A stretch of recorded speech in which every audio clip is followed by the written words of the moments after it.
السلام عليكم ورحمة الله تعالى وبركاته.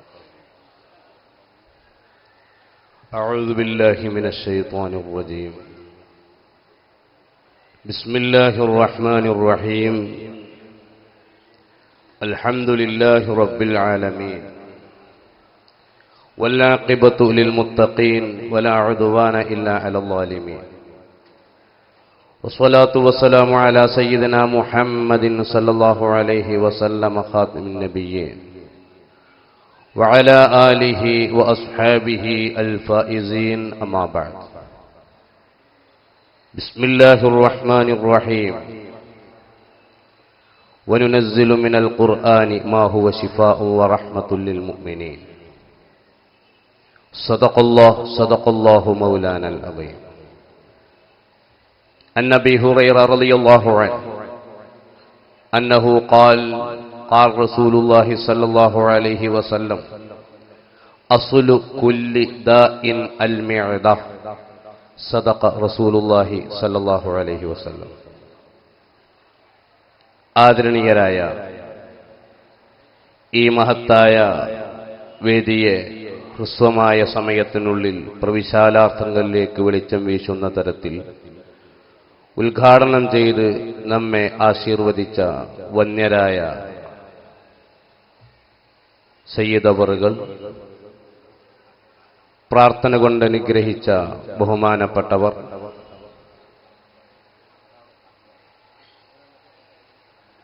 ഈ മഹത്തായ വേദിയെ നിയന്ത്രിക്കുന്ന വന്യരായ ഉസ്താദ് അവറുകൾ,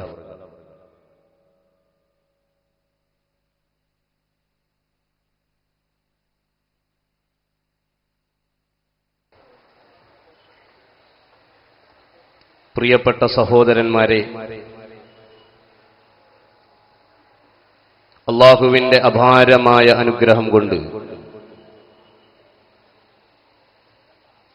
മഹാനരായ ആശിഖുർ റസൂൽ കുണ്ടൂർ ഉസ്താദ് നവ്വറല്ലാഹു മർഖദ വനഫഅനാ ബിഹി ഫിദ്ദാറൈൻ ആമീൻ മഹാനവറുകളുടെ ആണ്ടിനോടനുബന്ധിച്ച് സംഘടിപ്പിക്കപ്പെട്ട വൈവിധ്യ പഠന വിഷയങ്ങളിൽ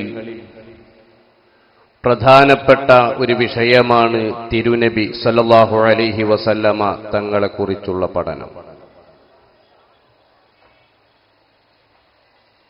അവിടുന്ന് പ്രപഞ്ചത്തിന്റെ പ്രമേയവും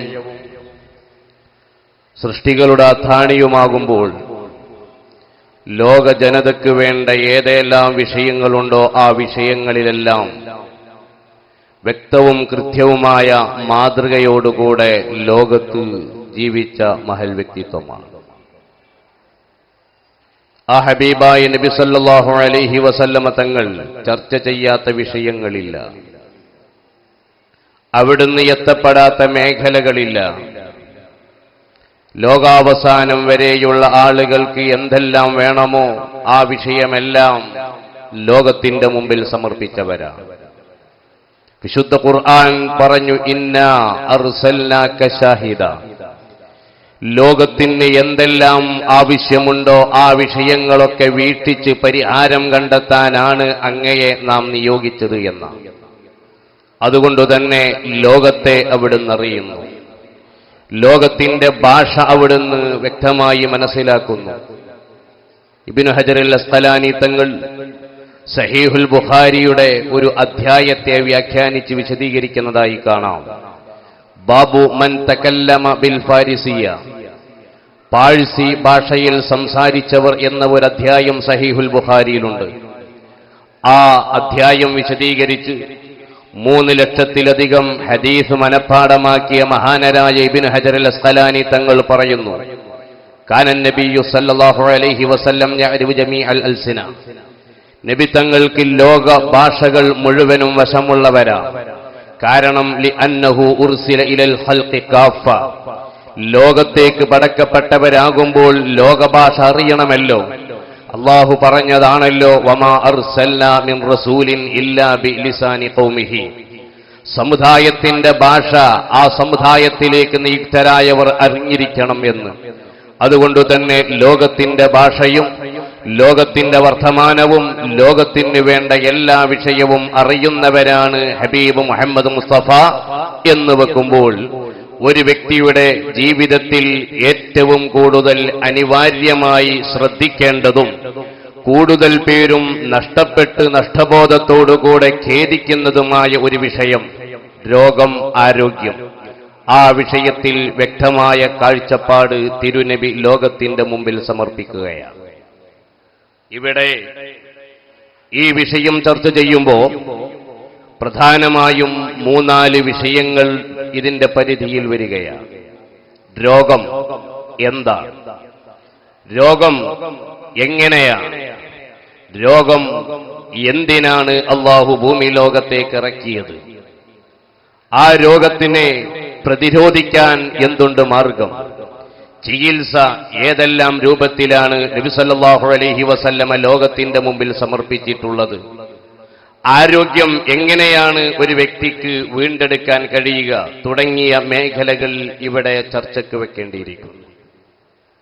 ശാരീരികം, മാനസികം, സാമൂഹികവുമായ സന്തുലനാവസ്ഥയ്ക്ക് വ്യത്യാസം വരലാണ് രോഗം എന്നാണ് അബൂബക്കർ റാസി എന്ന ഹിജറ 3-ാം നൂറ്റാണ്ടിൽ ജീവിച്ച മഹാനരായ പണ്ഡിതൻ വിശദീകരിച്ചത്.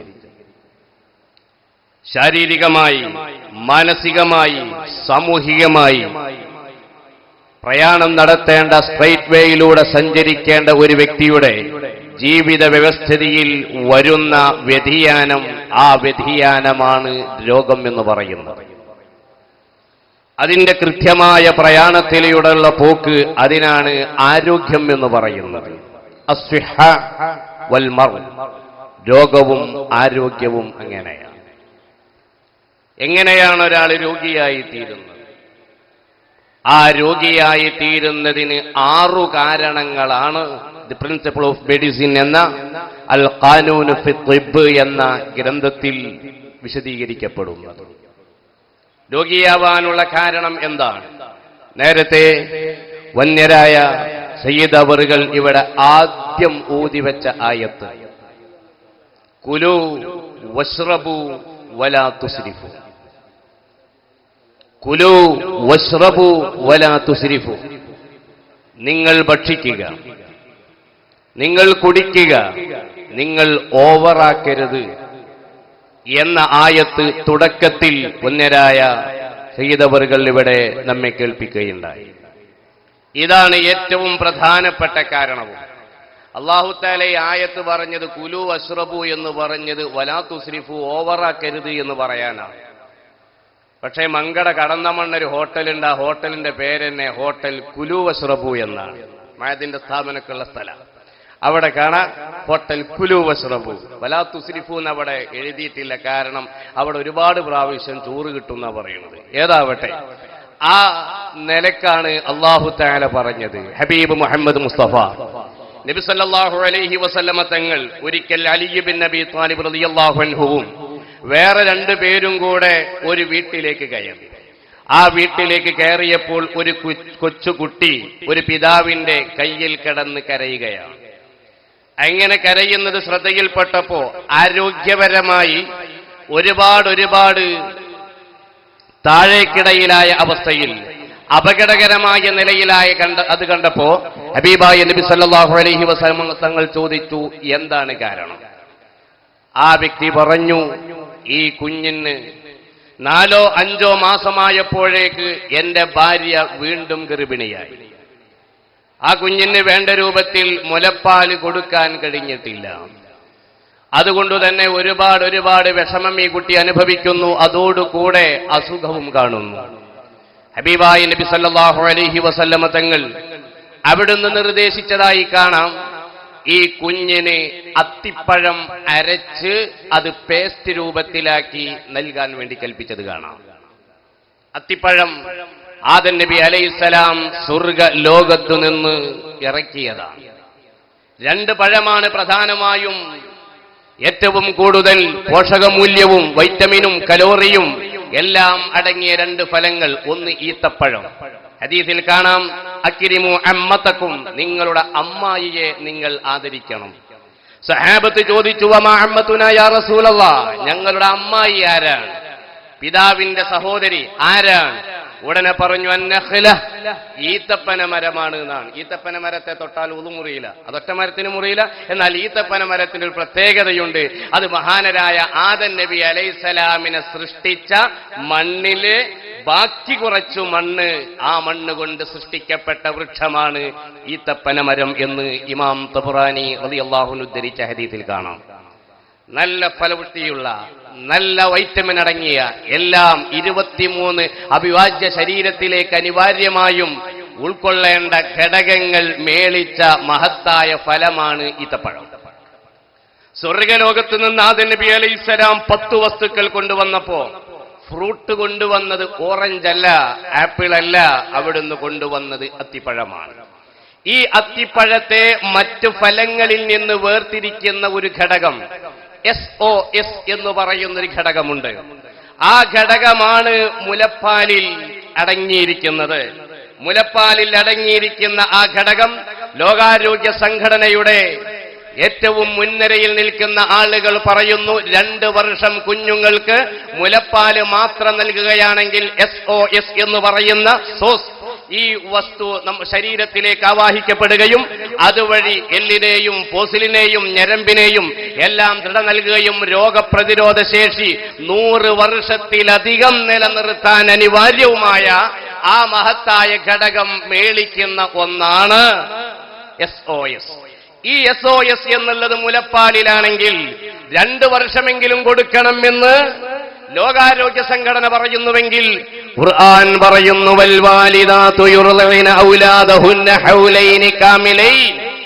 ഇവര് പറയുന്നതിന്റെ എത്രയോ വർഷങ്ങൾക്ക് മുമ്പ് ഹബീബായ നബി സല്ലല്ലാഹു അലൈഹി വസല്ലമ തങ്ങൾ അത് പറയുന്നു. എന്നാൽ ഈ SOS എന്ന് പറയുന്ന ഫലത്തിലെ ഘടകം, മുലപ്പാലിലെ ഘടകം മേളിച്ച ഏക പഴം അത്തിപ്പഴമാ. അള്ളാഹുവിന്റെ റസൂൽ സല്ലല്ലാഹു അലൈഹി വസല്ലം മുലപ്പാല് വേണ്ട രൂപത്തിൽ ലഭ്യമാവാത്തതിന്റെ പേരിൽ ആരോഗ്യപരമായ മേഖലയിൽ ഒരുപാട് അപജയത്തിൽ അകപ്പെട്ട ഈ പാവപ്പെട്ട പുന്നാരമോന് നൽകാൻ കൽപ്പിച്ചത് അത്തിപ്പഴം അരച്ചതിന്റെ പേസ്റ്റ് കൊടുക്കാനാണ്. ഞാൻ പറഞ്ഞു വന്നത്, രോഗത്തിന്റെ ഒരു കാരണം ചെറിയ പ്രായത്തുള്ള, ഈ മുലപ്പാൽ കൊടുക്കേണ്ട പ്രായത്തുള്ള ആരോഗ്യപരമായ മേഖലയിലുള്ള ശ്രദ്ധക്കുറവോ അതല്ലെങ്കിൽ ജനറ്റിക് തകരാറോ ആയിരിക്കാം. ഇൻഷാ അല്ലാഹ് അതിന്റെ വിഷയത്തിലേക്ക് ഞാൻ വരുന്നുണ്ട്. ഏറ്റവും പ്രധാനപ്പെട്ട കാരണം അസ്ലു കുല്ലി ദാഇൻ അൽ മഅദ. നമ്മളെ മുത്തഫരിദ് എന്ന 10 കിതാബിൽ കാണാം മുസ്തഗ്ഫിരി അൽ ഹലീമി എന്നൊക്കെ പറയുന്ന വലിയ മഹത്തുക്കൾ. ആ മുസ്തഗ്ഫിരി എന്ന് പറയുന്ന പണ്ഡിതൻ ഒരു തിബ്ബുൻ നബവി എന്നൊരു ഗ്രന്ഥമുണ്ട്. ആ കിതാബിലെ ആദ്യ ഹദീസ് തന്നെ നബി സല്ലല്ലാഹു അലൈഹി വസല്ലമ തങ്ങൾ നിന്നും അബൂ ഹുറൈറ റളിയല്ലാഹു അൻഹു ഉദ്ധരിക്കുന്നതായി അവിടുന്ന് സനദ് സഹിതം വ്യക്തമാക്കിയത്, അസ്ലു കുല്ലി ദാഇൻ, ഏത് രോഗത്തിന്റെയും ബേസിക് റീസൺ, അടിസ്ഥാന കാരണം ഏതാണ്? അൽ മഅദ, ആമാശയത്തിന്റെ വിഷയമാണ്. ആമാശയം എന്ന് പറയുന്നത് ഏറ്റവും കൂടുതൽ ശ്രദ്ധിക്കേണ്ട ഒന്നാണ്. ഭക്ഷണ വിഷയത്തിലുള്ള നിയന്ത്രിതാവസ്ഥ വ്യതിചാലനം സംഭവിക്കുമ്പോഴാണ് രോഗബാധിതനായി മാറുന്നത്. ഏറ്റവും കൂടുതൽ ശ്രദ്ധിക്കേണ്ട വിഷയമാണ്. ആമാശയത്തെ ശാസ്ത്രം വിളിക്കുന്നത്, മെഡിസിൻ വിളിക്കുന്നത് സെക്കൻഡ് ബ്രെയിൻ എന്നാണ്. നമ്മുടെ ശരീരത്തിലെ ഏറ്റവും മെയിൻ പാർട്ടാണ് നമ്മുടെ തലച്ചോറെങ്കിൽ അതിന് തന്നെ ഇമോഷണൽ ബ്രെയിൻ, ഇന്റലക്ച്വൽ ബ്രെയിൻ, വൈകാരിക തലച്ചോർ, അതുപോലെ തന്നെ പ്രവർത്തനങ്ങൾക്ക് സജ്ജമാകുന്ന തലച്ചോർ 2 അർദ്ധഭാഗങ്ങളായി നിലനിർത്തിയിട്ടുണ്ടെങ്കിൽ ഓരോന്നിനും അതിൻ്റെതായ ഉപകരണവും അതിൻ്റെതായ ഉപയുക്തതയുമുണ്ടെങ്കിൽ ഏകദേശം തലച്ചോറിന്റെ പ്രവർത്തനത്തോട് അടുത്ത് നിൽക്കുന്ന മറ്റൊന്നാണ് അൽ മഅദ എന്ന് പറയുന്നത്. ആമാശയം എന്ന് പറയുന്നത് സെക്കൻഡ് ബ്രെയിൻ എന്നാണ് ശാസ്ത്രം വിളിക്കുന്നത്. ഒരു സഹാബി നബി സല്ലല്ലാഹു അലൈഹി വസല്ലമ തങ്ങളുടെ അടുക്കൽ വന്നു. നബി തങ്ങളുടെ അടുക്കൽ വന്നിട്ട് അവിടുന്ന് പറഞ്ഞു, ഞാനൊന്ന് വീണു നബിയെ. അതിന്റെ ശേഷം എനിക്ക് പലപ്പോഴും സമനില തെറ്റുകയാണ്, ഓർഡർ തെറ്റി സംസാരിക്കുകയാണ്, പലപ്പോഴും ഓർഡറിൽ എത്തുന്നില്ല, മറ്റൊരവസ്ഥയിലാണെന്ന് പറഞ്ഞപ്പോ നബി സല്ലല്ലാഹു അലൈഹി വസല്ലമ തങ്ങൾ 2 കാര്യം നീ ശ്രദ്ധിക്കണം എന്ന് പറഞ്ഞു. അദ്ദിമാഗ് വൽ മഅദ. ഒന്ന് പറഞ്ഞത് തലച്ചോർ, അതിന്റെ കാര്യം നീ പ്രത്യേകം ശ്രദ്ധിക്കണം. മറ്റൊന്നൽ മേദ, ആമാശയത്തിന്റെ കാര്യം ശ്രദ്ധിക്കണം എന്ന് ഉണർത്തിയതായി ബഹുമാനപ്പെട്ട ഇമാം അബൂ യഅല റളിയല്ലാഹു അൻഹു ഉദ്ധരിച്ചതായി കാണാം. അപ്പൊ ഞാൻ പറഞ്ഞു വന്നത്, പ്രിയപ്പെട്ടവരെ, രോഗത്തിന്റെ പ്രധാനപ്പെട്ട കാരണങ്ങളിൽ ഒന്ന് നബി സല്ലല്ലാഹു അലൈഹി വസല്ലമ തങ്ങൾ അവിടുന്ന് മുന്നറിയിപ്പ് നൽകുന്നു, അൽ മേദ, ആമാശയത്തെ ശ്രദ്ധിക്കാത്തതിന്റെ പേരിലാണ്. 2, മൂന്നാമത് രോഗമുണ്ടാവാനുള്ള മറ്റൊരു കാരണം അവരുടെ ശാരീരികമായ മേഖലയിൽ ചില ഘടകങ്ങൾ അതിൽ വ്യത്യാസം വരലാണ്. ചതുർഭൂതങ്ങൾ എന്ന് യുനാനിയിലും പഞ്ചഭൂതങ്ങൾ എന്ന് ആയുർവേദത്തിലും വിളിക്കുന്ന ചില ഘടകങ്ങളുണ്ട്. ശരീരത്തിന് അനിവാര്യമായതാണ് അനാസിറുൽ അർബഅ, വായു, വെള്ളം, മണ്ണ്, തീയ്. ഈ 4 വിഷയത്തിന്റെയും ഘടകങ്ങൾ നമ്മുടെ ശരീരത്തിലുണ്ട്. ആ ശരീരത്തിൽ വരുന്ന വ്യത്യാസമാണ്. എന്ന് വെച്ചാൽ ചൂടിന്റെ അംശം കൂടുമ്പോൾ മറ്റൊരംശം കുറഞ്ഞു വരുന്നു, തണുപ്പിന്റെ അംശം കൂടുമ്പോൾ വേറൊരംശം കുറഞ്ഞു വരുന്നു. ഈ ഏറ്റ വ്യത്യാസം രോഗമുണ്ടാകുന്നതിന്റെ കാരണങ്ങളിൽപ്പെട്ടതാണ് എന്ന് ഇബ്നു അബീ ഹാത്തിം റളിയല്ലാഹു അൻഹു അവിടുത്തെ നവാദിറുത് തിബ് എന്ന ഗ്രന്ഥത്തിൽ രേഖപ്പെടുത്തിയതായി കാണാം. ഇപ്പോ ചൂടുള്ളത് മാത്രം കൊടുത്തു എന്ന് വെക്കുക. ഭക്ഷണം കഴിക്കുന്ന സമയത്ത് ചൂടുള്ളതും തണുപ്പുള്ളതും കഴിക്കണം. പുളി കഴിക്കുകയാണോ, കക്കരിക്ക കൂടെ ഉണ്ടാകുന്നത് നല്ലതാണെന്ന് കാണാം. കാരണം പുളി ചൂടുള്ളതാണ്, മുരിങ്ങ ചൂടുള്ളതാണ്. അങ്ങനെ ഒരുപാട്, അത് ഫ്രിഡ്ജിൽ വെച്ചാൽ തണുക്കൂല, അതിൻ്റെതായ ആ ഒരു അവസ്ഥ അങ്ങനെയാണ്. വീര്യം, ഓരോ ചെടികൾക്കും ഓരോ വസ്തുക്കൾക്കും അതിൻ്റെതായ വീര്യമുണ്ട്. ഇൻഷാ അല്ലാഹ് വിഷയത്തിലേക്ക് ഞാൻ വരുന്നുണ്ട്. അപ്പൊ ഞാൻ സമയത്തിനനുസരിച്ച് വരാം. ഏതായിരുന്നാലും പറഞ്ഞു വന്നത്, ഇങ്ങനെ ശരീരത്തിലുള്ള ഘടകങ്ങളുടെ ഏറ്റ വ്യത്യാസം രോഗമുണ്ടാകുന്നതിൽ നിർണായക പങ്ക് വഹിക്കുന്നു. ഇനിയോ രോഗമുണ്ടാവാനുള്ള മറ്റൊരു കാരണമാണ് നമ്മുടെ അന്തരീക്ഷം.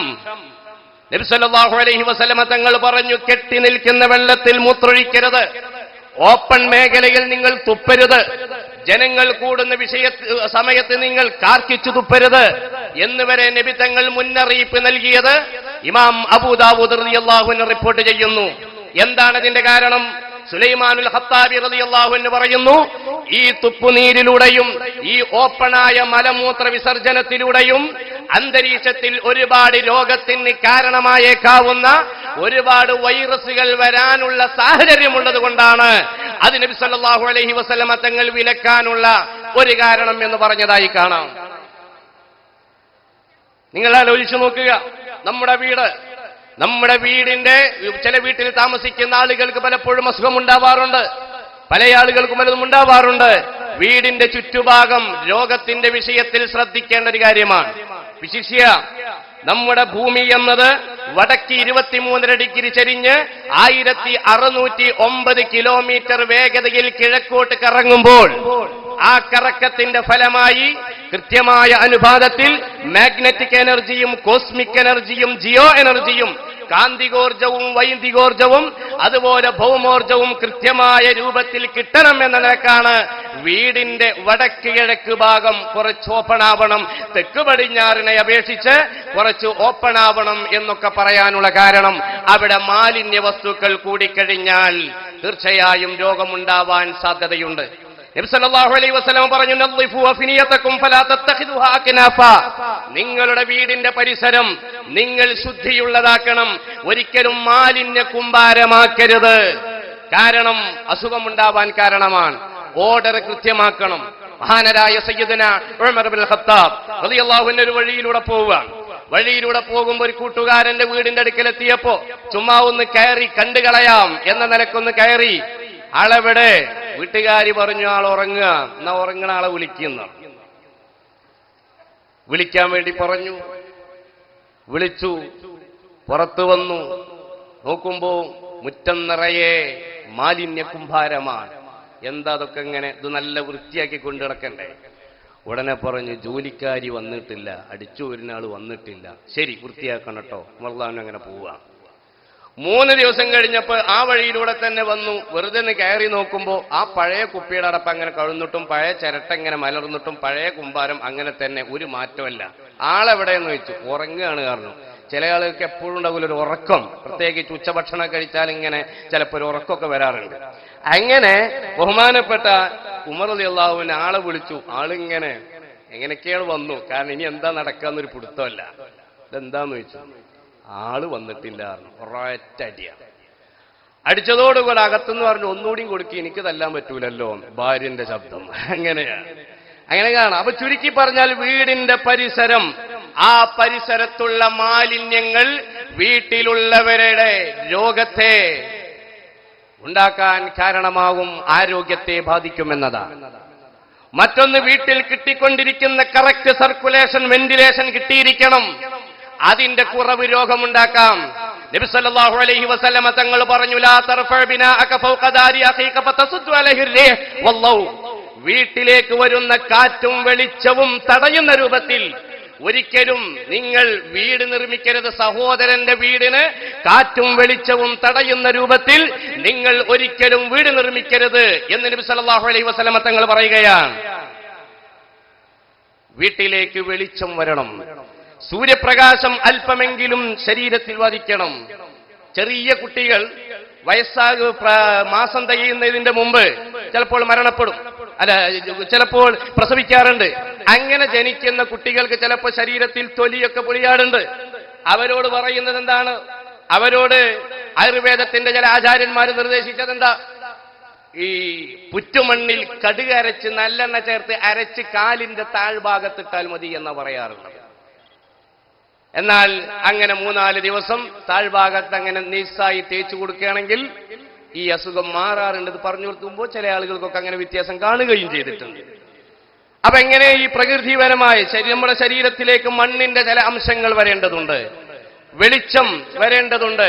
അതുകൊണ്ട് തന്നെ കാറ്റും വെളിച്ചവും പറ്റാവുന്ന രൂപത്തിൽ സംവിധാനിക്കപ്പെട്ട വീടല്ലെങ്കിൽ ചിലപ്പോൾ ആരോഗ്യപരമായ പ്രശ്നങ്ങൾ വരാം.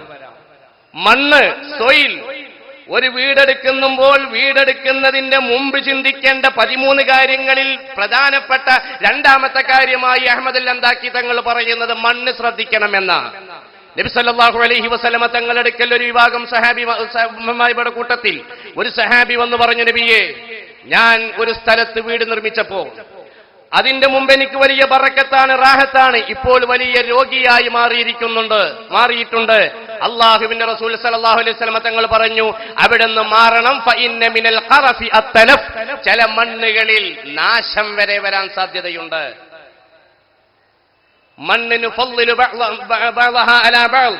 ചില മണ്ണുകൾക്ക് മറ്റു ചില മണ്ണിനേക്കാൾ ശ്രേഷ്ഠത നൽകിയിട്ടുണ്ടെന്ന് സൂറത്തു നഹ്ലിൽ അല്ലാഹു തആല പഠിപ്പിക്കുന്നുണ്ട്.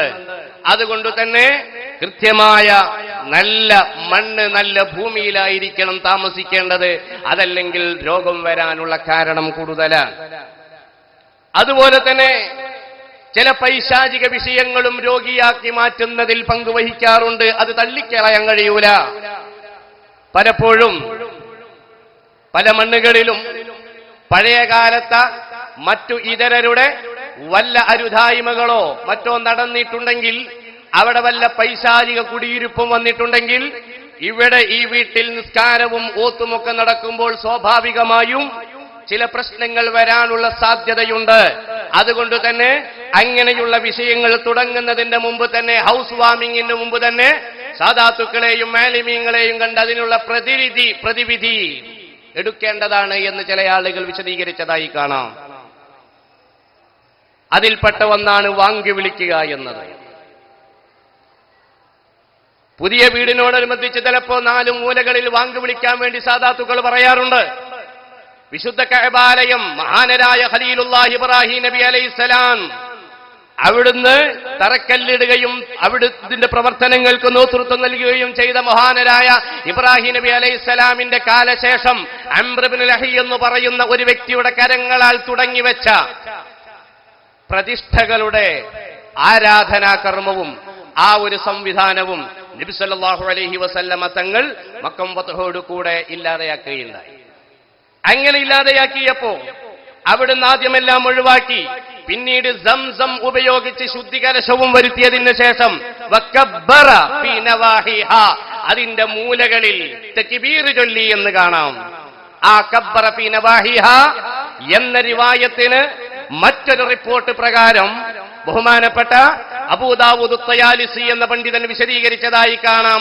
വഅദ്ദന ഫീ നവാഹിഹാ, അതുകൊണ്ടാണ് പഴയകാല കാലങ്ങളിൽ നമ്മുടെ സാദാത്തുക്കളും പണ്ഡിതന്മാരൊക്കെ ഇങ്ങനെ 4 മൂലകളിലൊക്കെ വാങ്ക് വിളിക്കാൻ വേണ്ടി പറയാറുള്ളത്.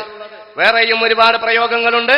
ആ പ്രയോഗങ്ങളെ കുറിച്ച് എന്നേക്കാൾ കൂടുതൽ അറിയുന്നവരാണ് സ്റ്റേജിലും സദസ്സിലും ഉള്ളത് എന്നുള്ളത് കൊണ്ട് തന്നെ ഞാൻ ആ വിഷയത്തിലേക്ക് കടക്കുന്നില്ല.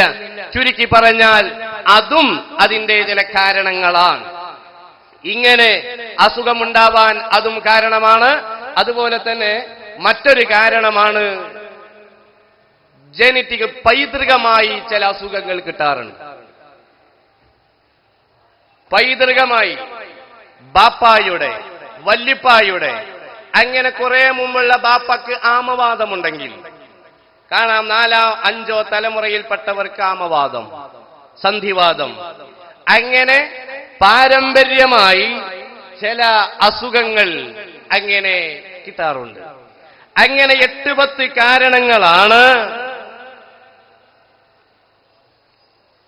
രോഗിയാവാൻ, രോഗമുണ്ടാവാൻ കാരണമെങ്കിൽ ആരോഗ്യമുണ്ടാകുന്നത് എങ്ങനെയാണ്? ഈ രോഗങ്ങളെ പ്രതിരോധിക്കുന്നത് എങ്ങനെയാണ്? ഹബീബായ നബി സല്ലല്ലാഹു അലൈഹി വസല്ലമ തങ്ങൾക്ക് ഈ വിഷയത്തിൽ ലോകത്തോട് പറയാനുള്ള വിഷയങ്ങൾ എന്തൊക്കെയാണ്?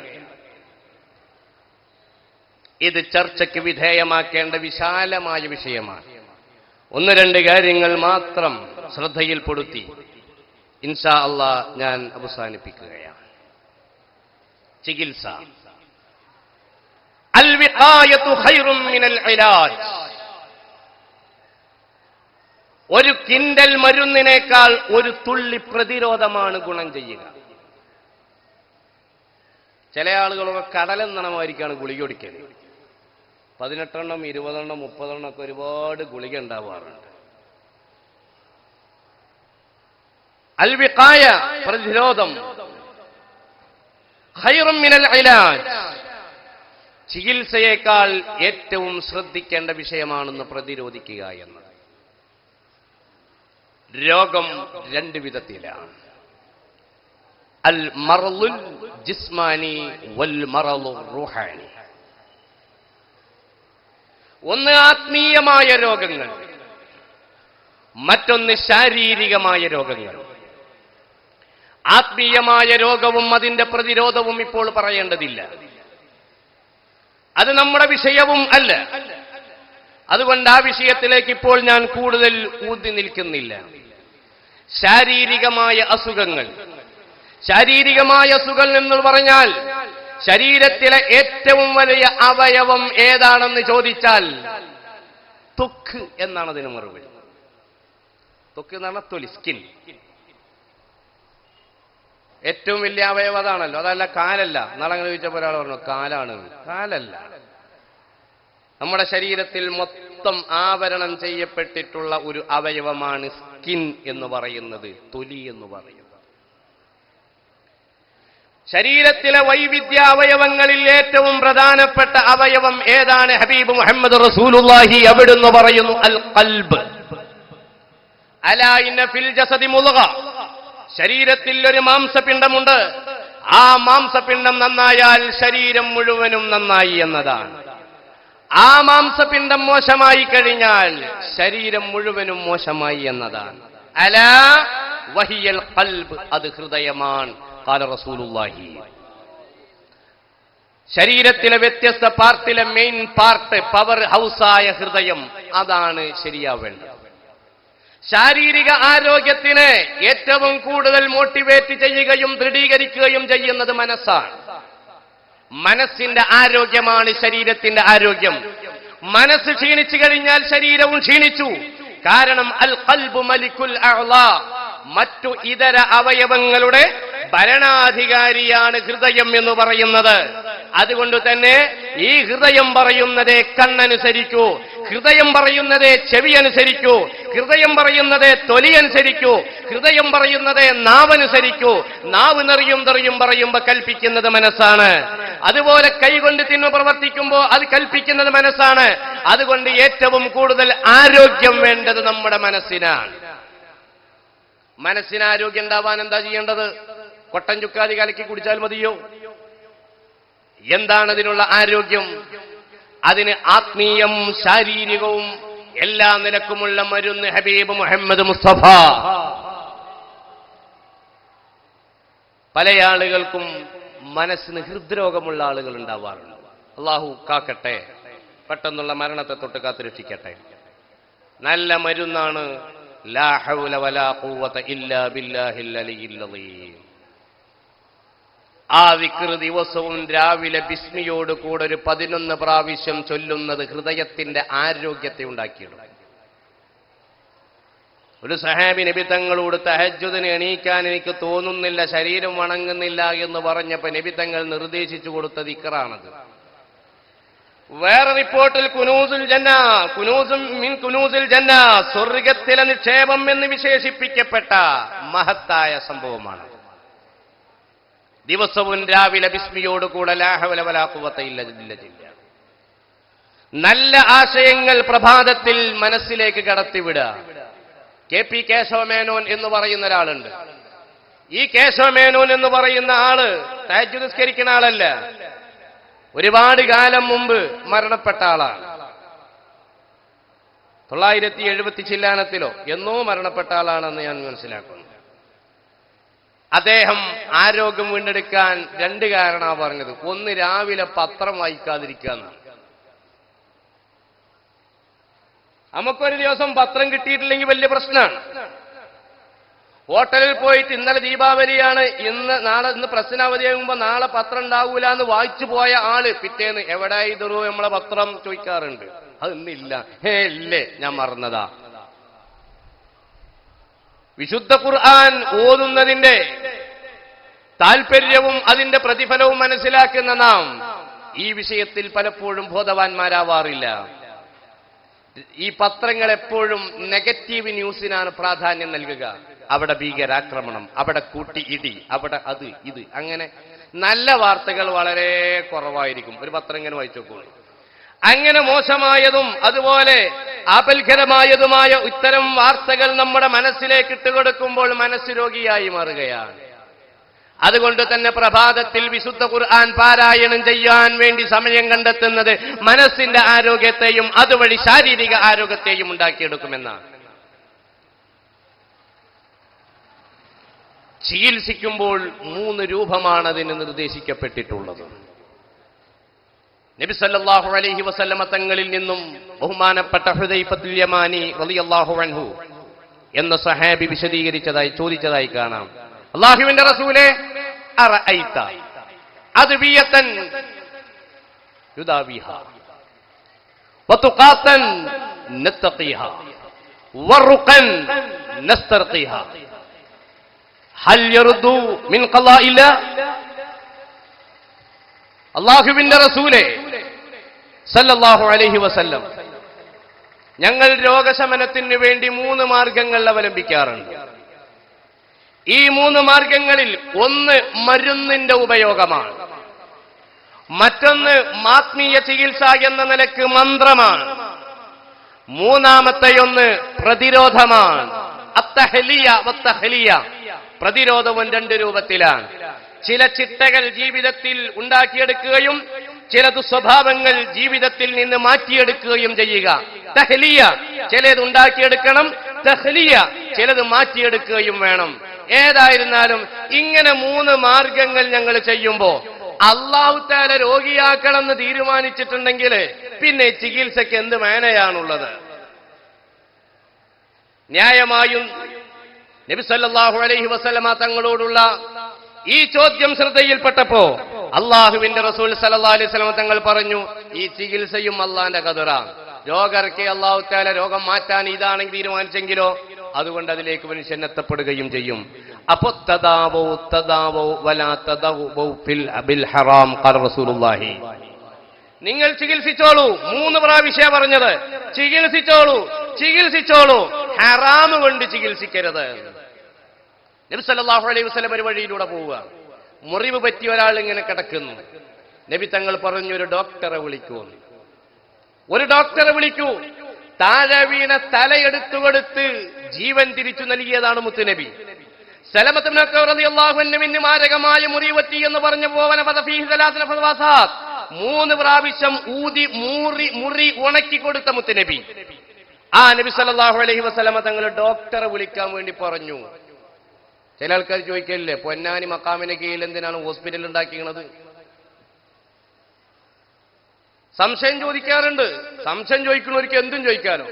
ഖബർ വിശാലാകാൻ പറഞ്ഞപ്പോ മോഡേണായ മോൻ ചോദിക്കാണ്, വിശാലായാലും മൂടല് നെഞ്ഞത്ത് കൊയിഞ്ഞാടൂലേ? അങ്ങനെ ചോദിക്കാൻ പുറപ്പെട്ട എന്തെല്ലാം ചോദിക്കാണ്ടാകും. പലരും അങ്ങനെ ചോദിക്കാറുണ്ട്. ഏതായിരുന്നാലും നബി സല്ലല്ലാഹു അലൈഹി വസല്ലമ തങ്ങൾ ഈ സഹാബിയുടെ അടുക്കലേക്ക് ചെന്ന് ഡോക്ടറെ വിളിക്കാൻ വേണ്ടി പറയുകയാണ്. അങ്ങനെ ഡോക്ടറെ കൊണ്ടുവന്നു. ആ ഡോക്ടർ ഒരു ചെടിയുടെ ചാറുപയോഗിച്ച്, നീരുപയോഗിച്ച്, അതിന് പ്രത്യേക രൂപത്തിൽ നബി തങ്ങൾ പറഞ്ഞുകൊടുത്ത മരുന്നുകൂടെ ഉപയോഗപ്പെടുത്തിക്കൊണ്ട് അതിൽ വെച്ച് കെട്ടി. ഫാത്തിമ ബീബി റളിയല്ലാഹു അൻഹായുടെ കയ്യിൽ വലിയ മുറിവ് വന്നു. നബി സല്ലല്ലാഹു അലൈഹി വസല്ലമ തങ്ങൾ ഒരു പ്രത്യേക ഉണങ്ങിയ ചെടി, ആ ചെടി ഉണക്കി അതിന്റെ വെണ്ണീർ കൊണ്ട്, ആ വെണ്ണീർ ഉപയോഗിച്ചുകൊണ്ട് ഫാത്തിമ ബീവിക്ക് വെച്ച് കെട്ടി ഓയിൻമെന്റ് ട്രീറ്റ്മെന്റ് നടത്തി. ഇതിൽ നിന്ന് എന്ത് മനസ്സിലാക്കാം? ആത്മീയ ചികിത്സയും ഭൗതിക ചികിത്സയും രണ്ടും നബി സല്ലല്ലാഹു അലൈഹി വസല്ലമ തങ്ങളുടെ മാതൃകയിൽ ഉള്ളതാണ് എന്ന് നമുക്ക് മനസ്സിലാക്കാം. അപ്പോൾ ഞാൻ പറഞ്ഞു വന്നത്, ഈ നിലക്ക് വ്യക്തമായി നബി തങ്ങൾ ചികിത്സിക്കാൻ വേണ്ടി പറഞ്ഞിട്ടുണ്ട്, മരുന്നുപയോഗിക്കാൻ വേണ്ടി പറഞ്ഞിട്ടുണ്ട്. അവിടുന്ന് ഒരുപാട് പൊതുമരുന്നുകളും ചില ഉപമരുന്നുകളും ചില ചിട്ടകളും ചില പഥ്യങ്ങളും എല്ലാം പറഞ്ഞിട്ടുണ്ട്. ഹബ്ബത്തു സൗദാ, കരിഞ്ജീരകം എന്നത് ഏറ്റവും നല്ലൊരു മരുന്നാണ്. ഒരു വ്യക്തിയുടെ ശരീരത്തിലെ ഏറ്റവും കൂടുതൽ രോഗപ്രതിരോധി ഉണ്ടാക്കുന്നതും ശരീരം നല്ല കൃത്യമായ രൂപത്തിൽ ആരോഗ്യത്തോടുകൂടെ നിലനിൽക്കുന്നതുമായ ഒരു സംവിധാനമാണ് ഹൈഡ്രോതെറാപ്പി. ഇന്ന് വളരെ ലളിതമായി ചെയ്യാവുന്നതും ഫിസിയോതെറാപ്പി, ആ തെറാപ്പി, മന്ത്രോതെറാപ്പി എന്നൊക്കെ കേട്ടിട്ടില്ലേ, പ്ലേറ്റോ തെറാപ്പി ഗർഭിണികൾക്ക്, അതേപോലുള്ള ഒരു തെറാപ്പിയാണ് ഹൈഡ്രോതെറാപ്പി എന്ന് പറയുന്നത്. അഥവാ രാത്രി ഒരു ഗ്ലാസ് വെള്ളം, ആ വെള്ളത്തിൽ കുറച്ച് കരിഞ്ജീരകം, ഒരു 1/4 സ്പൂൺ കരിഞ്ജീരകം, അതല്ലെങ്കിൽ ഒരു കറാമത്തുള്ള പൂവുണ്ടല്ലോ, കറാമ്പൂവ് അല്ലെ, നെയ്ച്ചോറിലൊക്കെ വരുന്ന സംഗതിയാണെന്ത്, ആ കറാമ്പൂവ്, അങ്ങനെയുള്ളതൊക്കെ ഒരു 3-4 എണ്ണമൊക്കെ വെള്ളത്തിലിട്ട് രാവിലെ എണീറ്റ ഉടനെ ബ്രഷ് ചെയ്തതിന്റെ ശേഷം, അല്ലെങ്കിൽ അസുഖമൊക്കെ കൂടും, അങ്ങനെ രാവിലെ എണീറ്റ ഉടനെ ഈ വെള്ളം കുടിക്കുന്നത്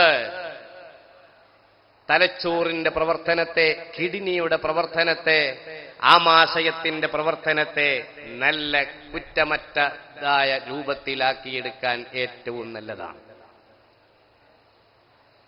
നബി സല്ലല്ലാഹു അലൈഹി വസല്ലമ തങ്ങൾ പഠിപ്പിച്ച നല്ല ഒരു മരുന്നിന്റെ ചികിത്സയാണ് ഹബ്ബത്തു സൗദാ. ഇമാം ബുഖാരി തങ്ങൾ ഉദ്ധരിക്കുന്നു, സാം അല്ലാത്ത എല്ലാ രോഗത്തിനും, മരണമല്ലാത്ത എല്ലാ രോഗത്തിനും ഹബ്ബത്തു സൗദാ, കരിഞ്ജീരകം ശമനമാണ് എന്ന് പറഞ്ഞതായി കാണാം. അസൽ, രാവിലെ വെള്ളം കുടിക്കുന്ന സമയത്ത് ഒരൽപ്പം തേൻ അതിൽ ഒഴിച്ചു കുടിക്കുക എന്നത് നല്ലതാണ്. നബി സല്ലല്ലാഹു അലൈഹി വസല്ലം തങ്ങൾ അങ്ങനെ ചെയ്തിരുന്നു. പ്രഭാതത്തിൽ 7 ഈത്തപ്പഴം കഴിക്കുക എന്നത്, അത് അജുവ കൊണ്ടായിരിക്കുക എന്നത് സിഹറിനെ വാത്തിലാക്കാനും അതുപോലെ ഒരുപാട് രോഗശമനങ്ങൾക്കും നല്ലതാണ് എന്ന് കാണുന്നു. രാവിലെ കുടിക്കുന്ന വെള്ളത്തിൽ ഒരൽപ്പം ചെറുനാരങ്ങ നീര് പിഴിഞ്ഞുകൊണ്ടായിരിക്കുമ്പോ ശരീരത്തിലെ കെണുപ്പുകളുടെ വേദനയില്ലാതെയാക്കാൻ ഏറ്റവും നല്ല മരുന്നാണ്. അങ്ങനെ പല മരുന്നുണ്ട്. ഒഴിഞ്ഞു വരുമ്പോ എന്തെങ്കിലും അസുഖം ഉണ്ടെങ്കിൽ വന്നാൽ പറഞ്ഞാൽ. അപ്പൊ ചുരുക്കി പറഞ്ഞാൽ നബി സല്ലല്ലാഹു അലൈഹി വസല്ലമ തങ്ങൾ പ്രഭാതത്തിൽ വെള്ളം കുടിച്ചിരുന്നു എന്ന് കാണാം. ബഹുമാനപ്പെട്ട അബ്ദുല്ലാഹി ഇബ്നു ഹദ്ദാദ് റളിയല്ലാഹു അൻഹു ആദ്യമായി അങ്ങനെ കുടിക്കും. തഹജ്ജുദ് നിസ്കരിക്കുന്നതിന്റെ മുമ്പ് കുടിക്കാറുണ്ട്. ആ കുടിക്കുന്ന വെള്ളത്തിൽ 3 ഫാത്തിഹ ഓതി മന്ത്രിക്കും. ഒരു ഫാത്തിഹ ലോക മുസ്ലിമീങ്ങൾ നന്നാവാൻ, എല്ലാവരുടെ പുരോഗതിയും എല്ലാവരുടെ പ്രശ്നവും പരിഹരിക്കാൻ വേണ്ടി അവിടുന്ന് ഒരു ഫാത്തിഹ ഓതാറുണ്ട്. രണ്ടാമത് മരണപ്പെട്ടു പോയവർക്കൊരു ഫാത്തിഹ ഓതി വെള്ളത്തിലേക്ക് ഊതാറുണ്ട്.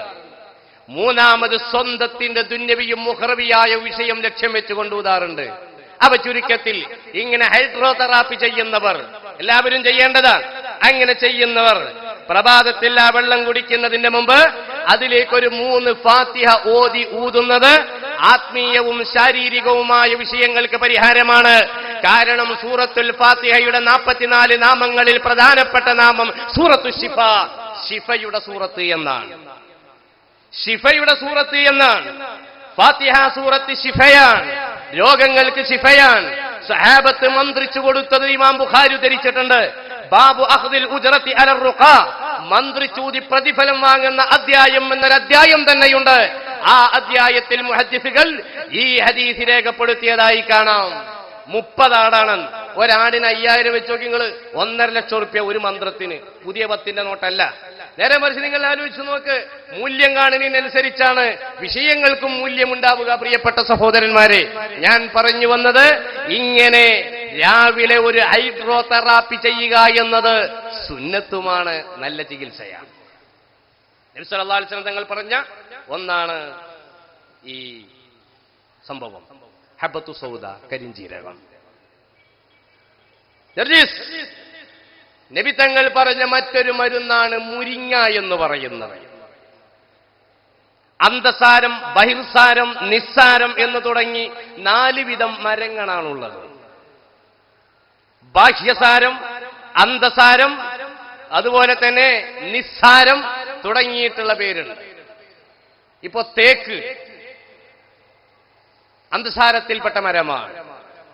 മുരിങ്ങ നിസ്സാരത്തിൽപ്പെട്ട മരുന്നാണ്. എന്നുവെച്ചാൽ ഈ ഉള്ളും പുറവും കാതലില്ലാത്ത ഒന്നാണ് ഈ മുരിങ്ങ അറിയുന്നത്. ആധുനിക വാസ്തുശാസ്ത്രത്തിന്റെ ആളുകൾ പറയുന്നു മുരിങ്ങ വീടിന്റെ അടുക്കൽ പാടില്ല, പ്രശ്നമാണെന്ന് പറയുന്നതാണ്. ഏറ്റവും നല്ല മരുന്നായിട്ട് എല്ലാവരും കാണുന്ന ഒരു സംഭവം. പഴയ കാലത്ത് നമ്മൾ പാടിയുന്നില്ലേ, മുരിങ്ങാ മരം 3 വീട്ടിലെ ഒലിമ, കൂട്ടാന്റെ മുട്ടറിയേണ്ടതില്ലടി ഫാത്തിമ.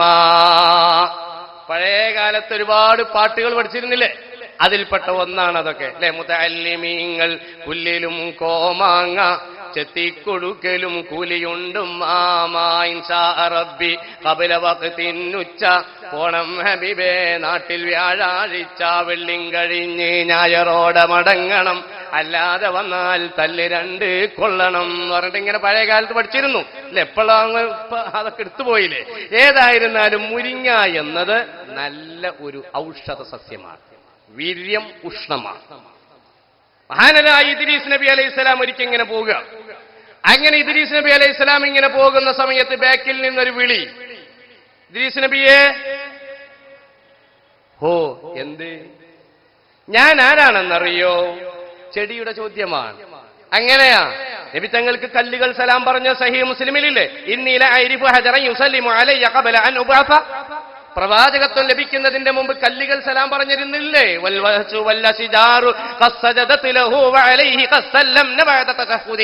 നബി സല്ലല്ലാഹു അലൈഹി വസല്ലമ തങ്ങൾക്ക് മരങ്ങൾ സലാം പറഞ്ഞിരുന്നു, ആശീർവദിച്ചിരുന്നു, സുജൂദ് ചെയ്തിരുന്നു, ഒരുപാട്. ഇദ്രീസ് നബിയോട് ചോദിച്ചു, ഞാൻ ആരാണെന്നറിയോ? ആരാ? ഞാൻ മുരിങ്ങയാണ്. മലയാളത്തിലല്ല, അറബിയിലാ പറയും. ഞാൻ മുരിങ്ങയാണ്. ഇജ്ജ് മുരിങ്ങ, അതിനെന്താ വേണ്ട എന്നല്ല ചോദിച്ചത്. പിന്നെ എന്തിനാണ് നിന്നെ അല്ലാഹു ലിമ ഖുലിഖതി, ഓ മുരിങ്ങ വൃക്ഷമേ, എന്തിനാണ് അല്ലാഹു തആല നിന്നെ പടച്ചിട്ടുള്ളത്? മുരിങ്ങയുടെ മറുപടി, ഉറുഖി വഅസബി വവറഖി ദവാ, എന്റെ വേര് മരുന്നാണ്, എന്റെ തടി മരുന്നാണ്, എന്റെ ഇല മരുന്നാണ്. മുരിങ്ങയിലെ ജ്യൂസ് എന്നുള്ളത് നല്ല ഔഷധമുള്ളൊരു ജ്യൂസാണ്. അല്പം പെപ്പർ പൗഡർ അഥവാ കുരുമുളക് പൊടിയും അതുപോലെ തന്നെ കുറച്ച് ചെറുനാരങ്ങ നീരോ അതുപോലുള്ളതോ ഉപയോഗിച്ച് നല്ലൊരു മുരിങ്ങല ജ്യൂസ് പ്രഭാതത്തിൽ രാവിലെ കുടിക്കുക എന്നത് മറവിയില്ലാതെയാക്കാൻ നല്ലതാണ്. അതോടുകൂടെ വയറ് ശുദ്ധീകരിക്കാൻ നല്ലതാണ്. തലച്ചോറിലെ ഫോസിലുകൾ 14,000 കോടി സെല്ലുകളുണ്ട് തലച്ചോറിൽ. ഒരു പുരുഷ തലച്ചോറിൽ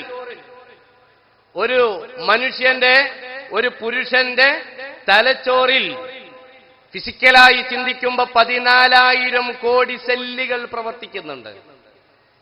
സ്ത്രീകളുടേത് ഏകദേശം 11,000 ചില്ലാനേ ഉള്ളൂ. തലച്ചോറ് തന്നെ സമത്വമല്ലെങ്കിൽ പിന്നെ ബാക്കിയുള്ളത് പറയണ്ടല്ലോ. അപ്പൊ ചുരുക്കി പറഞ്ഞാൽ ഈ മുരിങ്ങയില എന്ന് പറയുന്നത് നല്ല ഗുണമുള്ളതാണ്. എന്നെ ഇടിച്ചു വിഴിഞ്ഞ നീര് ഗർഭിണികൾ കഴിക്കുന്നത് നടുവേദന ഇല്ലാതെയാക്കാൻ നല്ലതാണ്. മുരിങ്ങ പറയുക.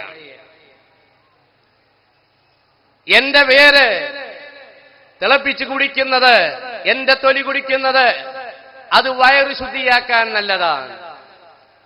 എന്റെ ഇലയുടെ തണ്ട്, ആ തണ്ടിന്റെ നീര് വെള്ളത്തിൽ കലക്കി കുടിക്കുന്നത് കാഴ്ചയുണ്ടാക്കാൻ നല്ലതാണ്. അങ്ങനെ 15ഓളം ഔഷധ ഗുണങ്ങൾ ഇദ്രീസ് നബി അലൈഹിസ്സലാമിനോട് ആ ചെടി പറഞ്ഞു എന്നാണ് പുരാതന ഗ്രന്ഥങ്ങളിൽ, പൗരാണിക കിതാബുകളിൽ മഹത്തുക്കൾ സൂചിപ്പിച്ചത്. അവിടുന്ന് മരുന്നായി നിർദ്ദേശിച്ചിട്ടുണ്ട്.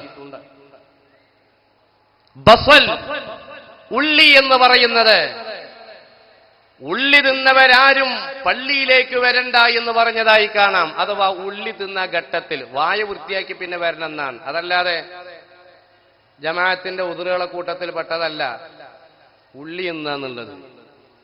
അങ്ങനല്ല. പള്ളിയിൽ നിന്ന് മഴ പെയ്തപ്പോൾ ഒരാൾ കുടിക്ക് കൂടിയാണല്ലോ. മഴ ജമാഅത്തിന് ഉദറാറുണ്ട് പള്ളിക്ക് വരാനുള്ളതിനല്ലത്, വന്നൂരിക്കുള്ള ഉദറല്ലല്ലത്. അപ്പൊ ചുരുക്കി പറഞ്ഞാൽ ഉള്ളി എന്നുള്ളത് ഔഷധമുള്ളതാണ്. അത്തിപ്പഴം, അത്തീൻ നേരത്തെ സൂചിപ്പിച്ചില്ലേ. ചെറിയ കുട്ടികൾക്ക് മുതൽ വലിയവർക്ക് വരെ അത്തിപ്പഴം, അവരുടെ തൊലി, അവരുടെ സ്കിന്ന് നന്നായി തീരാൻ, അതുപോലെ നമുക്ക് പറയാം മനഃപ്രകാരം പറഞ്ഞ പോലെ ഗ്രാമർ വർദ്ധിക്കാൻ, ഗ്ലാമർ പറഞ്ഞതാ, അത് വർദ്ധിക്കാൻ വരെ അത്തിപ്പഴത്തിന്റെ സഹായം വളരെ ഗുണം ചെയ്യും എന്നുള്ളത് ഗ്രന്ഥങ്ങളിലൊക്കെയുണ്ട്. മുന്തിരി നബി സല്ലല്ലാഹു അലൈഹി വസല്ലം തങ്ങൾ പറഞ്ഞിട്ടുണ്ട്. ഈത്തപ്പഴം അവിടുന്ന് പറഞ്ഞ ചികിത്സയിൽപ്പെട്ടതാണ്. സംസം വെള്ളം അത് അത് ഭക്ഷണമാണ്, വെള്ളമാണ്, അതുപോലെ തന്നെ രോഗപ്രതിരോധത്തിന് ഏറ്റവും നല്ലതുമാണ് സംസം വെള്ളം എന്നുള്ളത്. മരുന്നും ഭക്ഷണവും വെള്ളത്തിന്റെ ദാഹമകറ്റാനും വിശപ്പകറ്റാനും അതുപോലെ രോഗത്തിന്റെ മാറ്റത്തിനും നബി തങ്ങൾ നിർദ്ദേശിച്ച 3 കാര്യങ്ങളിൽ ഒരു കാര്യം അതാണ്. ഏത്? ഒന്ന് സംസം, മറ്റൊന്ന് പറഞ്ഞതാണ് പാല്. ഒരാൾ നബി തങ്ങളോട് ചോദിച്ചു, നബിയെ, എന്റെ വീട്ടിലേക്ക് ചില അതിഥികൾ വരുന്നുണ്ട്, ഞാൻ അവർക്ക് കൊടുക്കേണ്ടത് എന്താണ്? അല്ലബനുവത്തം, പാലും ഈത്തപ്പഴവും കൊടുക്കുക. വീട് കൂടുന്ന എന്ന് പാലിനോട് കൂടെ ഈത്തപ്പഴവും കൊടുക്കൽ ഒരു സുന്നത്താണ്. നബി സല്ലല്ലാഹു അലൈഹി വസല്ലം തങ്ങൾ അതിഥികൾക്ക് കൊടുക്കാൻ വേണ്ടി നിർദ്ദേശിച്ച ഭക്ഷണമാണത്. പിന്നെ അവിടെ ഇസ്കാല പാലിൽ ചായപ്പൊടി ഇട്ടിട്ട് ചായാക്കിണിന് വല്ല കുഴപ്പമുണ്ടോ എന്നുള്ളതാണ്, അത് വേറെ വിഷയം. അപ്പൊ നബി സല്ലല്ലാഹു അലൈഹി വസല്ലം അത് ഒറിജിനൽ പാലിന്റെ ഗുണം കിട്ടണമെങ്കിൽ അതന്നെ വേണം. ഇപ്പൊ വെള്ളം കുളിക്ക് നിങ്ങൾ ഭക്ഷണം കഴിക്കുന്ന സമയത്ത് കയ്യടിക്ക് സുന്നത്ത് കിട്ടണമെങ്കിൽ മുത്തലക്ക് തന്നെ വേണമല്ലോ. ചില ആൾക്കാർ അവിടെ ഇരുന്ന് കണ്ട ആ ചങ്ങാരി വെള്ളം അതല്ലെങ്കിൽ ആ ജീരക വെള്ളം കൊണ്ട് കൈയ്യഴുകും, അതോട് സുന്നത്ത് കിട്ടും. അഫ്ഖാസി ഇമാം ആദാബുൽ അക്ലാറിന്റെ കിതാബ് പറയുന്നു മാഉ മുത്തലക്ക് വേണം ഉളുണ്ടാക്കാനും, അതേപോലെ തന്നെ ഭക്ഷണത്തിന് മുമ്പ് കൈ കഴുകുക, കയ്യും മുഖവും വായും കഴുകൽ സുന്നത്തുണ്ട്. കയ്യും മുഖവും വായയും കഴുകൽ സുന്നത്തുണ്ട്. 2 കൈയും കഴുകണം. ചില ആൾക്കാർ ഒരു കയ്യാ കഴുകുക, മറ്റേ കയ്യിൽ വലിയ മൊബൈലായിരിക്കും, ബെഡാക്കാം അജാതി മൊബൈൽ. ഇങ്ങോട്ട് ഇങ്ങനെ വെറ്റിലമ്മ 100 വെക്കണ പോലെ ഇങ്ങനെ തേക്ക് തന്നെ വേണി വെറുതിരിക്കണ സമയത്ത്. എന്നാൽ ഇങ്ങനെ ഭക്ഷണം കഴിക്കുന്നതിന് മുമ്പ് അത് ശ്രദ്ധിക്കേണ്ടതുണ്ട്. ഇൻഷാ അല്ലാഹ് ആ വിഷയത്തിലേക്ക് ഞാൻ വരുന്നു. അങ്ങനെ ഒരുപാട് മരുന്നുകൾ അവിടുന്ന് നിർദ്ദേശിച്ചിട്ടുണ്ട്. നീണ്ട നിര തന്നെ ആ വിഷയത്തിലുണ്ട്. ഞാൻ ആ വിഷയത്തിലേക്ക് കടക്കുന്നില്ല. ചികിത്സിക്കാൻ നബി തങ്ങൾ പറഞ്ഞു, ചികിത്സിച്ച് കാണിച്ചു തന്നു, ചികിത്സയെ നിർദ്ദേശിച്ചു, അതിന്റെ രൂപങ്ങളും പറഞ്ഞു തന്നു. രണ്ടാമത് രോഗശമനത്തിലുള്ള മാർഗം ഞങ്ങൾ മന്ത്രിക്കുന്ന മന്ത്രങ്ങൾ. മന്ത്രം എന്നുള്ളത് രോഗശിഫക്ക് നല്ല കാര്യമാണ്. വിശുദ്ധ ഖുർആൻ ഓർമ്മപ്പെടുത്തുന്നു, വനുനസ്സിലു മിനൽ ഖുർആനി മാ ഹുവ ശിഫാഉ വറഹ്മത്തുൽ ലിൽ മുഅ്മിനീൻ. ഖുർആൻ ശിഫയാൻ, ഖുർആൻ ശിഫയാൻ. അതുകൊണ്ടാണ് ഈ ആയത്ത് വിശദീകരിച്ച് ഇമാം റാസി തങ്ങൾ പറഞ്ഞത്, ഫഅലം, നീ തറപ്പിച്ചോ, ഉറപ്പിച്ചോ, അന്നൽ ഖുർആന ശിഫാഉൽ ലിൽ അംറാദിർ റൂഹാനിയ്യ വൽ ജിസ്മാനിയ്യ. വിശുദ്ധ ഖുർആൻ എന്നുള്ളത് ശാരീരികവും ആത്മീയവും മാനസികവും സാമൂഹികവുമായ അസുഖങ്ങൾക്ക് ശിഫയാണ് ഖുർആൻ. ഖുർആൻ ഓതൽ ശിഫയാണ്. ശാരീരിക പ്രശ്നങ്ങൾക്കും ആത്മീയ പ്രശ്നങ്ങൾക്കും ഖുർആൻ വലിയ ശിഫയാണ്. മഹാന്മാർ ഖുർആനിൽ ശിഫ കണ്ടവരാണ്, ദിക്റുകളിൽ കണ്ടവരാണ്. ഒരു സഹാബി മുആദ് ബിൻ ജബൽ റളിയല്ലാഹു അൻഹു പറഞ്ഞു, നബിയെ, എനിക്ക് മാരകമായ കടമാണ്. അള്ളാഹുവിന്റെ റസൂൽ അടുത്ത് ചെന്ന് പറഞ്ഞു, ഞാൻ രണ്ടായത്ത് പറഞ്ഞു തരാം.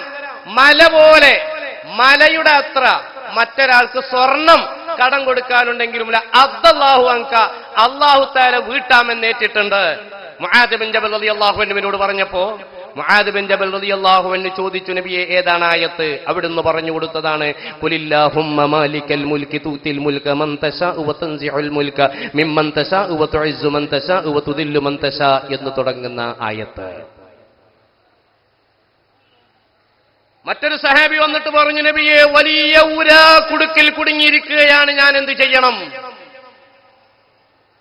അവിടുന്ന് സൂറത്തു തലാഖിന്റെ 2-3 ആയത്ത് പറഞ്ഞു കൊടുത്തു. വമൻ യത്തഖില്ലാഹ യജ്അൽ ലഹു മഖ്റജാ വയർസുഖുഹു മിൻ ഹൈസു ലാ യഹ്തസിബ് എന്ന് തുടങ്ങുന്ന വമൻ യതവക്കൽ അലല്ലാഹി വഹുവ ഹസ്ബു ഇന്നല്ലാഹ ബാലിഗു അംരി എന്ന് തുടങ്ങുന്ന ആ ആയത്ത് ബഹുമാനപ്പെട്ട നബി തങ്ങൾ പറഞ്ഞു കൊടുത്തു. ചൊല്ലി പ്രശ്നം തീർന്നു.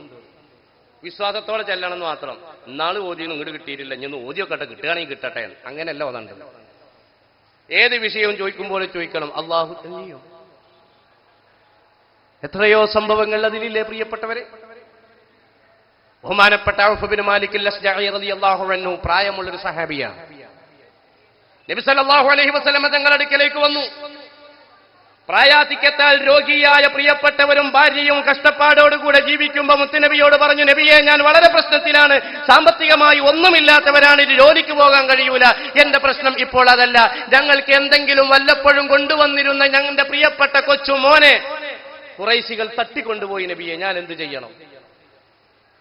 ഞാൻ എന്ത് ചെയ്യണം? ഞാൻ പ്രയാസത്തിലാണ്, എന്റെ ഭാര്യ ബോധരഹിതയായി കിടക്കുകയാണ്.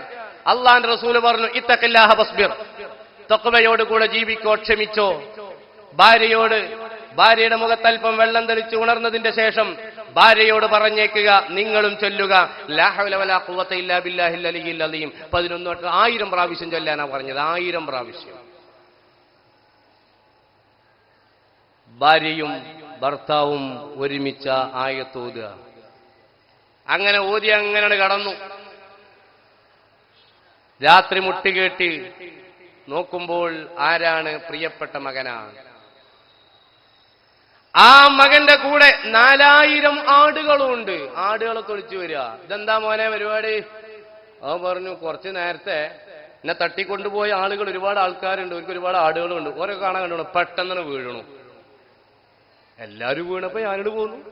പോന്നപ്പോ കുറെ പോലെ ആടുകളെ കണ്ടു, ഒക്കിനേച്ചിയാണ് പോന്നു. അത്ര തന്നെ ഒലിക്കപ്പോ ആടുകളൊന്നും വേണ്ട എന്ന നിലയ്ക്ക് എന്തായാലും പോന്നു എന്നാണത്.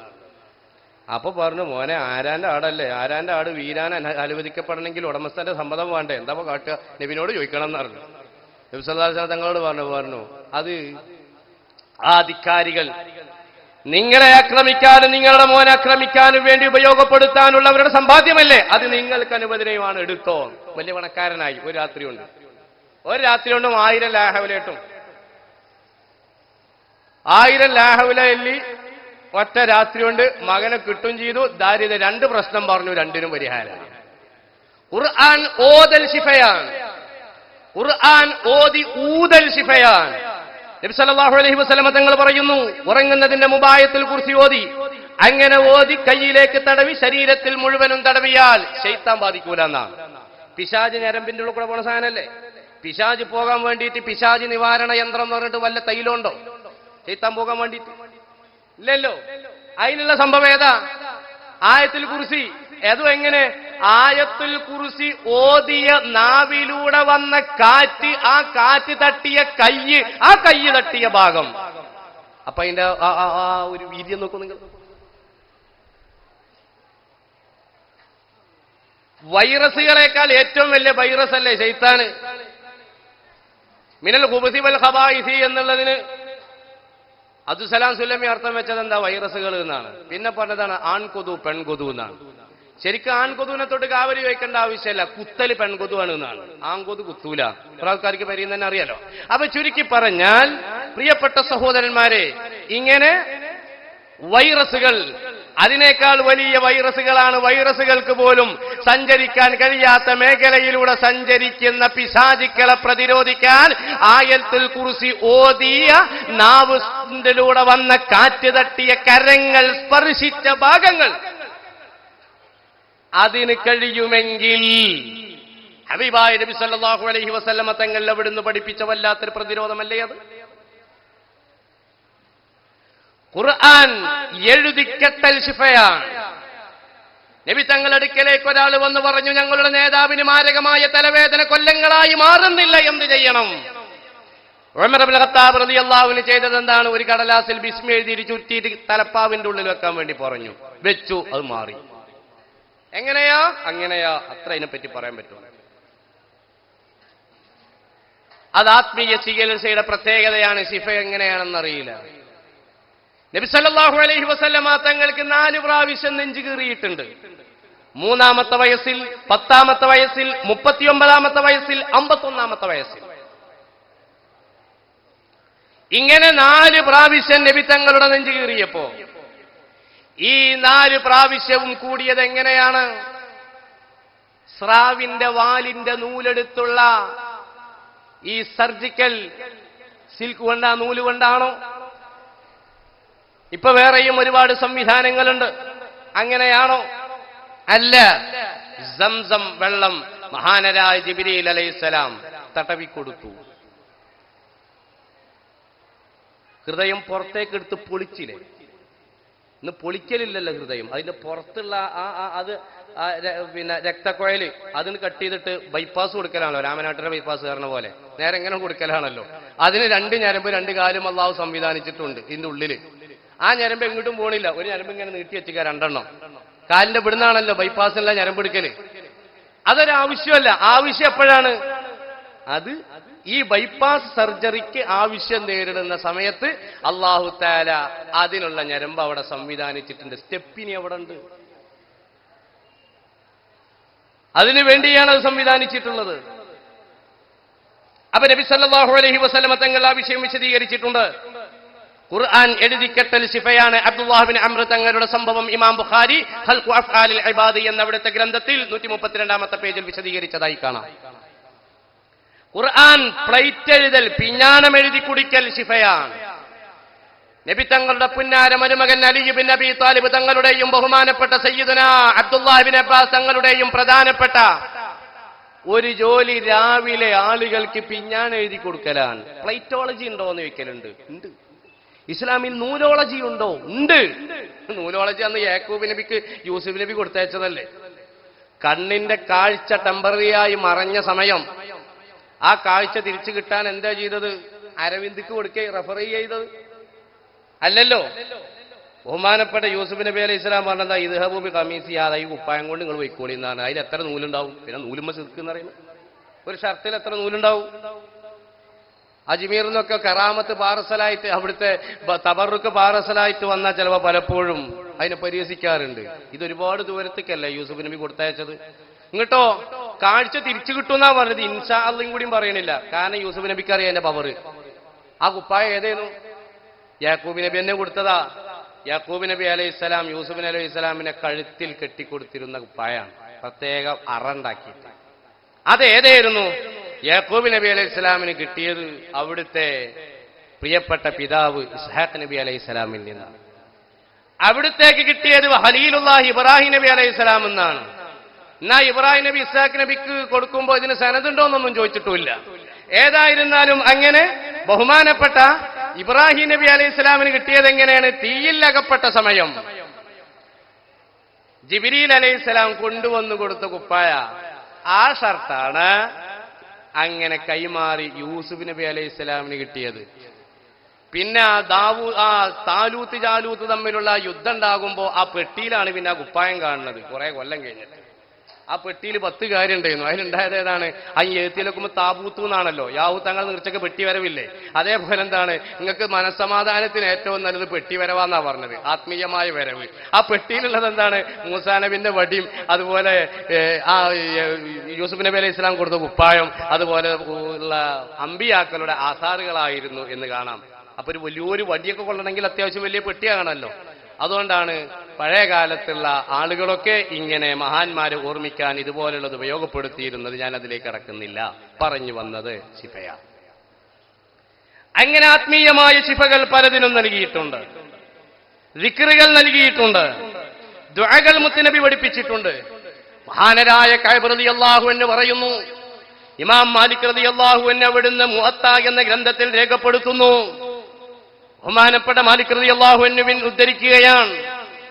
ബഹുമാനപ്പെട്ട കഅബ് റളിയല്ലാഹു അൻഹു പറയുകയാണ്, ലൗലാ കലിമാത്ത്, ചില കലിമത്തില്ലായിരുന്നുവെങ്കിൽ ലജഅലതനിൽ യഹൂദു ഹിമാറ, യഹൂദികൾ എന്നെ സിഹർ ചെയ്ത് എന്നെ കഴുതയാക്കി മാറ്റുമായിരുന്നു. സിഹിറിന് ഭയങ്കര പവറുണ്ട്. പക്ഷെ പാവം സിഹിറിന് കുറെ ആൾക്കാർ വെറുതെ കുറ്റാക്കലുണ്ട്, അത് വേറെ വിഷയം. അനഞ്ഞ അല്ലെ, പുതിയ വീടെടുത്തിട്ട് അഥവാ വെള്ളത്തിൽ ചവിട്ടിയിട്ട് ഒന്ന് മൂര കുത്തി വീണാൽ അയലോകക്കാരൻ വരുന്നതിന്റെ മുമ്പ് സിഹിർ ചെയ്തു, ആകെ പ്രശ്നമായി. അങ്ങനെ സിഹിർ അത് അതിന്റെ വേറൊരു വിഷയമാണ്. അപ്പൊ അതിലേക്ക് കടക്കുന്നില്ല. ഞാൻ അള്ളാഹുവിന്റെ റസൂൽ എനിക്ക് എന്റെ രോഗങ്ങൾക്കും പ്രശ്നങ്ങൾക്കും പ്രയാസങ്ങൾക്കും ദുരിതങ്ങൾക്കും ദുരന്തങ്ങൾക്കും ചില കലിമത്തുകൾ പറഞ്ഞു തന്നിട്ടുണ്ട്. അതില്ലായിരുന്നുവെങ്കിൽ എന്റെ കോലം തന്നെ മാറുമായിരുന്നു. ഏതായിരുന്നു അത്? أعوذ بوجه الله العظيم الذي ليس شيء أعظم منه بكلمات الله التامات التي لا يجاوزهن بر ولا فاجر وبأسمائك الحسنى كلها ما علمت منها وما لم يعلم من شر ما خلق وذرأ وبرأ. ആ ദിക്ർ ഞാൻ എന്നും ചൊല്ലാറുണ്ട്. അത് ചൊല്ലിയിട്ടുണ്ടോ? പ്രഭാതത്തിൽ 3 പ്രാവശ്യവും വൈകുന്നേരവും 3 പ്രാവശ്യവും ചൊല്ലിയിട്ടുണ്ടോ? ഒരു പ്രശ്നം ഉണ്ടാവൂല. വല്ലാത്തൊരു സംഭവമാണ്, വല്ലാത്തൊരു കാവല.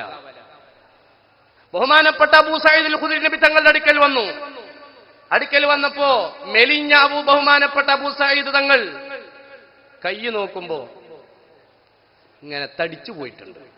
എന്താ കൈ മാത്രം തടിച്ചുകണെന്ന് ചോദിച്ചു. തേളുത്തിയതാ. അപ്പൊ നബി തങ്ങൾ പറഞ്ഞത് എന്താ? നിങ്ങൾക്ക് പറഞ്ഞൂടായിരുന്നോ? രാവിലെയും വൈകുന്നേരവും അഊദു ബികലിമാത്തില്ലാഹി താമ്മാത്തി എന്ന് പറയുന്ന ദിക്ർ ചൊല്ലിക്കൂടായിരുന്നോ? അത് ചൊല്ലിയിരുന്നെങ്കിൽ ഇത് സംഭവിക്കൂലല്ലോ. ഇനി ഞാൻ ചൊല്ലാന്ന് പറഞ്ഞു. അല്ലാതെ ഇനി കടിച്ചതിന് ശേഷം ഇനിയിപ്പോ പറഞ്ഞു എന്നിട്ട് എന്താ കാര്യം നല്ല ചോദിച്ചത്. ഭാവിയിലെ ചൊല്ലിക്കോളാന്നാ പറഞ്ഞത്. അല്ലേ? ചപ്പട്ടുണ്ടായ ചൊള്ളുണ്ടായ ഒരിക്കണ്ടായ പിന്നെ ഉണ്ടാവൂല എന്നാ പറയല്. സാധാരണ ഉണ്ടാകലില്ല. എന്നാളൊരാൾക്ക് 2ാം പ്രാവശ്യം ഉണ്ടായി.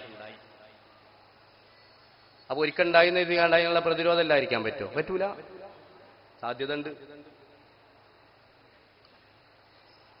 അപ്പൊ ചുരുക്കത്തിൽ ഇങ്ങനെ ആത്മീയമായ മാർഗങ്ങൾ 2ാമത്തെ മാർഗമാണ്. 3ാമത്തത് വനത്തഖീ വതുഖാതൻ നത്തഖീ ബിഹാ. ഞങ്ങൾ അല്ലാഹുവിന്റെ റസൂലെ രോഗം വരാതിരിക്കാനും വന്ന രോഗത്തെ മാറ്റിയെടുക്കാനും ചില ചിട്ടകൾ പഥ്യം ജീവിതത്തിൽ കൊണ്ടു നടക്കാറുണ്ട്. വല്ല കാര്യവുമുണ്ടോ നബിയെ? കാര്യമുണ്ട് എന്നാ പറഞ്ഞത്. ജീവിത ചിട്ട ഏറ്റവും പ്രധാനപ്പെട്ട ഒന്നാണ്. ചിട്ട ഏറ്റവും പ്രധാനപ്പെട്ട ഒന്നാണ്.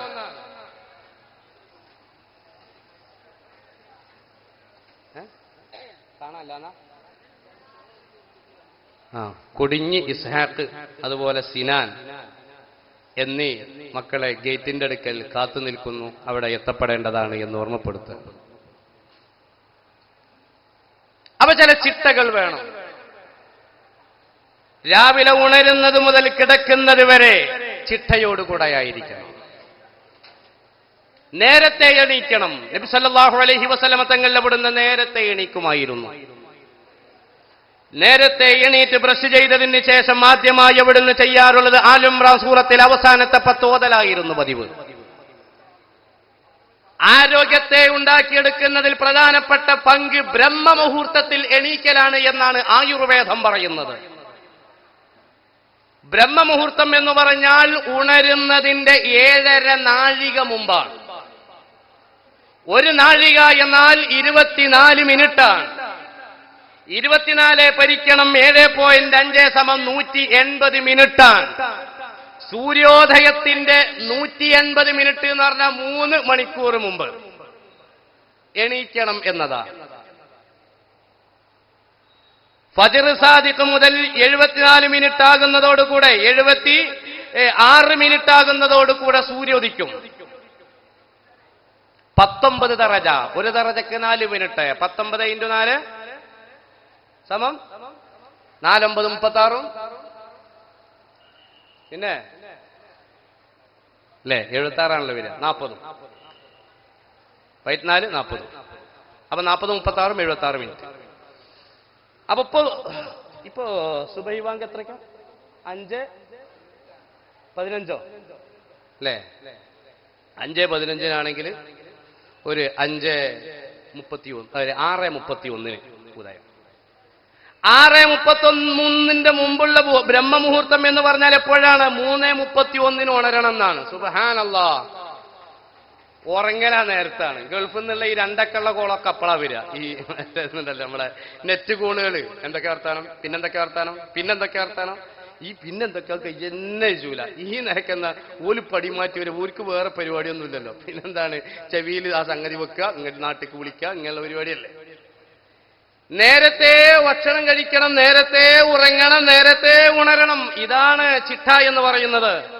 നബി സല്ലല്ലാഹു അലൈഹി വസല്ലം തങ്ങൾ പറഞ്ഞു, അൽ-ഇശാഉ ഖബലൽ ഇശാ, രാത്രി ഭക്ഷണം കഴിക്കേണ്ടത് ഇശാഇന്റെ മുമ്പാണ്. അതിന്റെ അർത്ഥം ഇശ 10:30 നിൽക്കണമെന്നല്ല. 40 കൊല്ലം ഇശ നിസ്കരിച്ച വുളൂ കൊണ്ട് സുബൈ നിസ്കരിച്ചത് ഗൗസുൽ ആലമിന് പറയാണ്ട് എന്ന് പറഞ്ഞപ്പോ നിങ്ങൾക്ക് ആർക്കെങ്കിലും ജീവിതത്തിലുണ്ടോ എന്ന് ചോദിച്ചപ്പോ ഒരാൾ നീച്ചിട്ട് പറഞ്ഞ ഒരീസ് എനിക്കുണ്ട്. ഇശസ്കരിച്ചതുകൊണ്ട് സുബൈക്കരിച്ച എന്തേന്ന് വെച്ചു? കല്യാണപ്പരിന്ന് ഉറക്കം വെച്ചപ്പോ ഇശക്കരിക്കാൻ മറന്നിരുന്നു. സുബൈന്റെ മുമ്പാ ഇശക്കരിച്ചത്, അതേ വുളുകൊണ്ട് സുബൈക്കരിച്ചു. അങ്ങനെ പരിക്കല്ലാത്ത അതല്ലല്ലോ ഇന്ന വേന. ഏതിനും ന്യായീകരണവും വിഷയവും കാണലാണ് പലപ്പോഴും ഉണ്ടാവാറുള്ളത്. അൽ-ഇശാഉ ഖബലൽ ഇശാ, സൂര്യാസ്തമയത്തിന് ശേഷം ഭക്ഷണം കഴിക്കുന്ന ഏകജീവി മനുഷ്യരാണ്.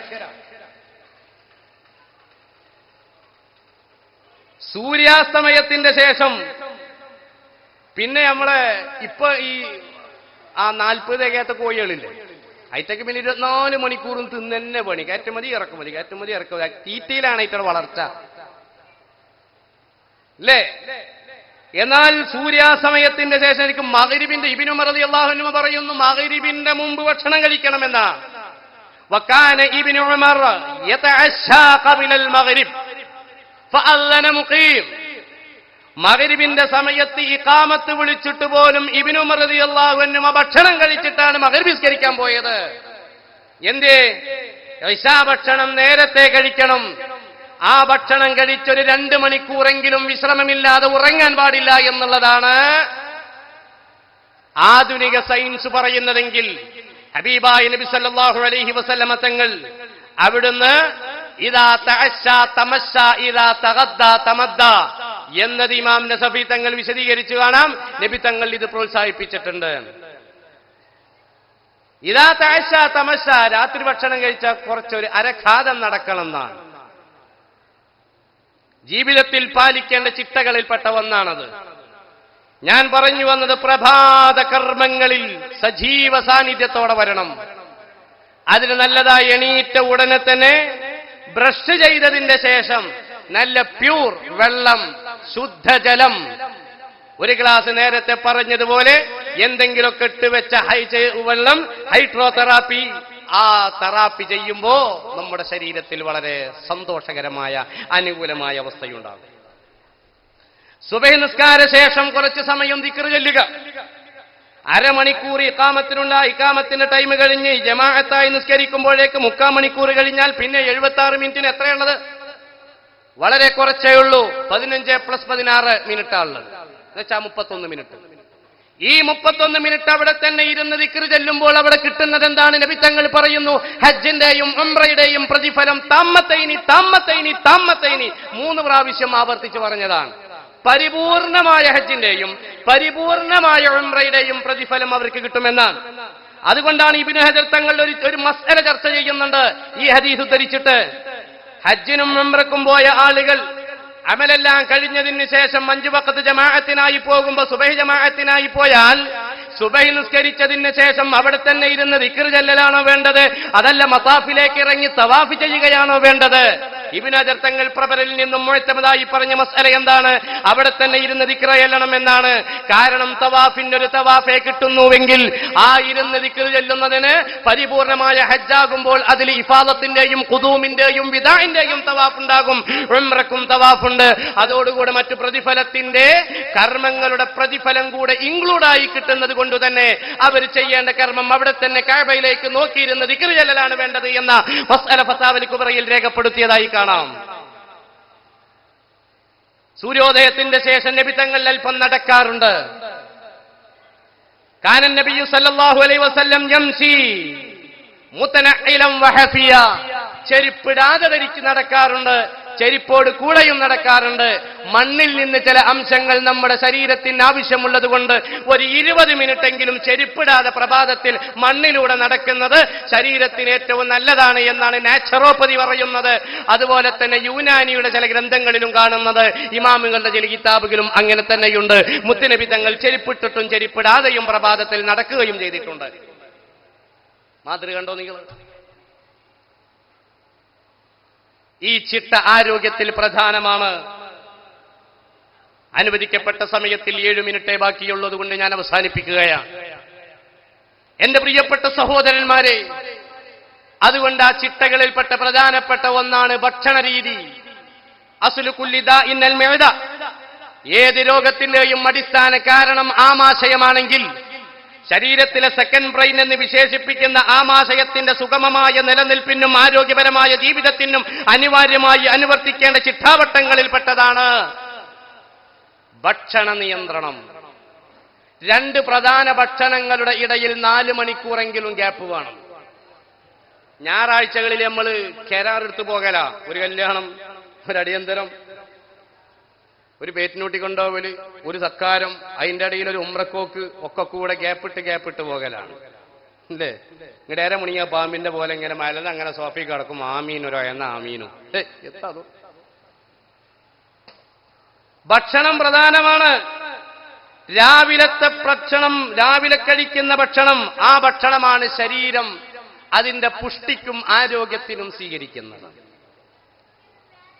ഉച്ചയ്ക്ക് കഴിക്കുന്ന ആഹാരം, ആ ആഹാരമാണ് ശരീരത്തിലെ പുറം ഭാഗമായ സ്കിന്നിന്റെ, തൊലിയുടെയും മറ്റു കാര്യങ്ങളെയും സ്വാധീനിക്കുന്നത്. രാത്രി കഴിക്കുന്ന ആഹാരം കഫമായിട്ടാണ് മാറുന്നത്. കഫജന്യ രോഗങ്ങളുടെ പ്രധാനപ്പെട്ട കാരണം രാത്രി കഴിക്കുന്ന ആഹാരത്തിന്റെ ഡിസോർഡറിംഗ് ആണ്. അതുകൊണ്ട് 2 പ്രധാന ഭക്ഷണങ്ങൾക്കിടയിൽ 4 മണിക്കൂറെങ്കിലും ഗ്യാപ്പ് വേണം. നബി സല്ലല്ലാഹു അലൈഹി വസല്ലമ തങ്ങൾ രാവിലെ പ്രഭാതത്തിൽ അവിടുന്ന് ദുഹാ സമയത്തിന്റെ ആദ്യത്തിൽ ഭക്ഷണം കഴിക്കും, മഗ്രിബിന്റെ മുമ്പും ഭക്ഷണം കഴിക്കും. അതിന്റെ ഇടയിലോ നടുവിലോ ശേഷമോ ഭക്ഷണം കഴിക്കാറില്ല. രാത്രി കിടക്കുന്നതിന്റെ കുറച്ച് സമയം മുമ്പ് ഒരൽപ്പം പാല് വല്ലപ്പോഴും കഴിക്കാറുണ്ട് എന്നതാണ്. ഇമാം നബവി തങ്ങൾ അവിടുന്ന് അത്താഴം അല്പം കഴിക്കും. നോമ്പ് തുറക്കുമ്പോൾ ഒരു കട്ടൻ ചായയാണ് കുടിക്കാറുള്ളത്, ഒരു കഹുവയാണ്, ഒരു കാപ്പിയാണ് അവിടുന്ന് കുടിക്കാറുള്ളത്. അപ്പോൾ ആരോഗ്യത്തിൽ ഏറ്റവും പ്രധാനപ്പെട്ട വിഷയമാണ് ഭക്ഷണ നിയന്ത്രണം. ആ വിഷയം നമുക്ക് എത്ര പറഞ്ഞാലും ഓടൂല. ഭക്ഷണം ഓവറായതിന്റെ പേരിൽ കൊളസ്ട്രോളും HDL DDL അങ്ങോട്ട് ഭയങ്കര പ്രശ്നം. ഡോക്ടറെ കാണാൻ വേണ്ടി പോയാൽ ഡോക്ടർ ഭക്ഷണം നിയന്ത്രിക്കണം എന്ന് പറയും. അത് പറയാതെ അതിനൊരു ഗുളിക അധികം എഴുതിക്കോളി എന്നാ പറയുന്നത്. എന്നാ രാത്രി നിങ്ങൾ ചപ്പാത്തി കഴിക്കണം എന്നറിയും. അത് ഭക്ഷണത്തിന്റെ മുമ്പാ ശേഷം എന്നാ രണ്ടാമത്തെ ചോദ്യം. ഇങ്ങനെ വല്ലാതെ അസുഖം കൂടി ഒരാൾ വന്നപ്പോ എന്താ കഴിക്കൽ ചോദിച്ചപ്പോ 6 ചപ്പാത്തിയായിരുന്നു, അത് എണ്ണം കുറക്കണം എന്നറിഞ്ഞു. അടുത്ത മാസം എണ്ണം കുറച്ച് നോക്കുമ്പോഴും മാറ്റല്ല. പിറ്റേത്തെ മാസം 4 എണ്ണാക്കി വന്നപ്പോഴും മാറ്റല്ല. ഇന്ന് അടുത്ത മാസം 3 ആക്കി വരണം എന്ന് പറഞ്ഞു. 3 എണ്ണാക്കി അസുഖത്തിന് മാറ്റല്ല. അടുത്ത മാസം 2 എണ്ണാക്കി വരണം എന്ന് പറഞ്ഞു. അതിനും മാറ്റല്ല. 1 ആക്കണം എന്ന് പറഞ്ഞപ്പോൾ മൂപ്പര് പറഞ്ഞു അത് കഴിയൂലായിരുന്നു. എന്തേ വെന്ത് കിട്ടാൻ പണിയും. അപ്പൊ 6 എണ്ണത്തിന്റെ മാവ് കൊണ്ടാണ് 5 എണ്ണം കട്ടി കൂട്ടി ഉണ്ടാക്കണേ. അതിന്റെ മാവ് കൊണ്ട് 4 എണ്ണം കുറച്ചുകൂടി കട്ടി കൂട്ടുക. 2 എണ്ണം അത്യാവശ്യം ടയറിന്റെ പോലെ കട്ടിയുണ്ട്. പിന്നെന്താണ് വെന്ത് കിട്ടൂല എന്നാ പറഞ്ഞത്. അപ്പൊ ഈ നിലയ്ക്ക് ഭക്ഷണത്തിന്റെ വിഷയത്തിൽ ഒരു എക്സ്ക്യൂസും ഇല്ല. പക്ഷേ രോഗമില്ലാതെയാക്കാൻ ഏറ്റവും പ്രധാനമായി ശ്രദ്ധിക്കേണ്ട ഒന്നാണ്. അറിയുക, നമ്മുടെ ശരീരത്തിലെ കാഴ്ചയുടെയും കേൾവിയുടെയും പല്ലിന്റെയും എല്ലിന്റെയും എല്ലാ വിഷയത്തിന്റെയും ആരോഗ്യം കൃത്യമായ ചിട്ട പാലിക്കുകയാണെങ്കിൽ പ്രായപൂർത്തിയുടെ 7 ഇരട്ടി ഉണ്ടാകണം എന്നതാണ്. പ്രായപൂർത്തിയുടെ 7 ഇരട്ടി ഈ അവയവങ്ങളെല്ലാം ആരോഗ്യത്തോടെ നിലനിൽക്കണം എന്നാണ്. അത് നിലനിൽക്കുന്നുണ്ട് ഇതര ജീവികളിൽ. പാമ്പുകളാവട്ടെ, പക്ഷികളാവട്ടെ, ഇവിടെയുള്ള മറ്റു ഇതര ജീവജാലങ്ങൾ, ആ ഇതര ജീവജാലങ്ങളൊക്കെ ആരോഗ്യത്തോട് കൂടെ നിലനിൽക്കുന്നുണ്ട്. ഇവിടെ ഒരൊറ്റ പോത്തിനെയും പല്ലുവേദനയായിട്ട് ഡെന്റൽ ഡോക്ടറെ കാണിക്കാറില്ല. ഏതെങ്കിലും പൂച്ചക്ക് ഗർഭമായി എന്നറിഞ്ഞാൽ ഗൈനക്കോളജിസ്റ്റിനെ കാണാറില്ല. അത് അതിൻ്റെതായ മട്ടത്തിലും രൂപത്തിലും അത് നടക്കുകയാണ്. ഇല്ലേ? ഒരു പ്രശ്നമല്ലല്ലോ, യാതൊരു വിഷയമല്ല. ഗർഭിണി രോഗിയായി അഭിനയിച്ചപ്പോ, പ്രപഞ്ചം നാടകത്തിന്റെ ഒരു വേദിയായി മാറിയപ്പോ അല്ലാഹു തആല രോഗിയാക്കി മാറ്റി എന്നുള്ളതാണ്. ഇന്നല്ലാഹ ലാ യുഗയ്യിറു ബിഖൗമിൻ ഹത്താ യുഗയ്യിറു മാ ബിഅൻഫുസിഹിം എന്നാണ്. സ്വയം നിലപാട് മാറ്റേണ്ടതുണ്ട്, കുറെ മാറ്റേണ്ടതുണ്ട്. അല്ലാഹു എന്നാലേ മാറ്റിത്തരൂ. ഞാൻ പറഞ്ഞു വന്നത് ഇവിടെ ശ്രദ്ധിക്കേണ്ട പ്രധാനപ്പെട്ട വിഷയമാണത്. ചിട്ട, ഭക്ഷണത്തിന്റെ രംഗത്ത് ചിട്ട. ആ ചിട്ടയില്ലാത്തതിന്റെ പേരിലാണ് രോഗിയായി മാറുന്നത്. പ്രായപൂർത്തിയുടെ 7 ഇരട്ടി എന്ന് പറഞ്ഞാൽ 105 വയസ്സ് വരെ, ഏകദേശം 105 വയസ്സ് വരെ കണ്ണിനും കുഴപ്പമുണ്ടാകാൻ പാടില്ല, പല്ലിനും കുഴപ്പമുണ്ടാകാൻ പാടില്ല, ഒന്നിനും കുഴപ്പമുണ്ടാകാൻ പാടില്ല. ഇത് ഞങ്ങളോട് പറയുമ്പോഴും 4 പല്ലിന്റെ തൊള്ളയിലില്ല. ആരടിച്ചു വെച്ചോന്നല്ല, കൊഞ്ഞുപോയതാണ്. അതെന്താ? ചിട്ടല്ലാത്തതുകൊണ്ടാണ്.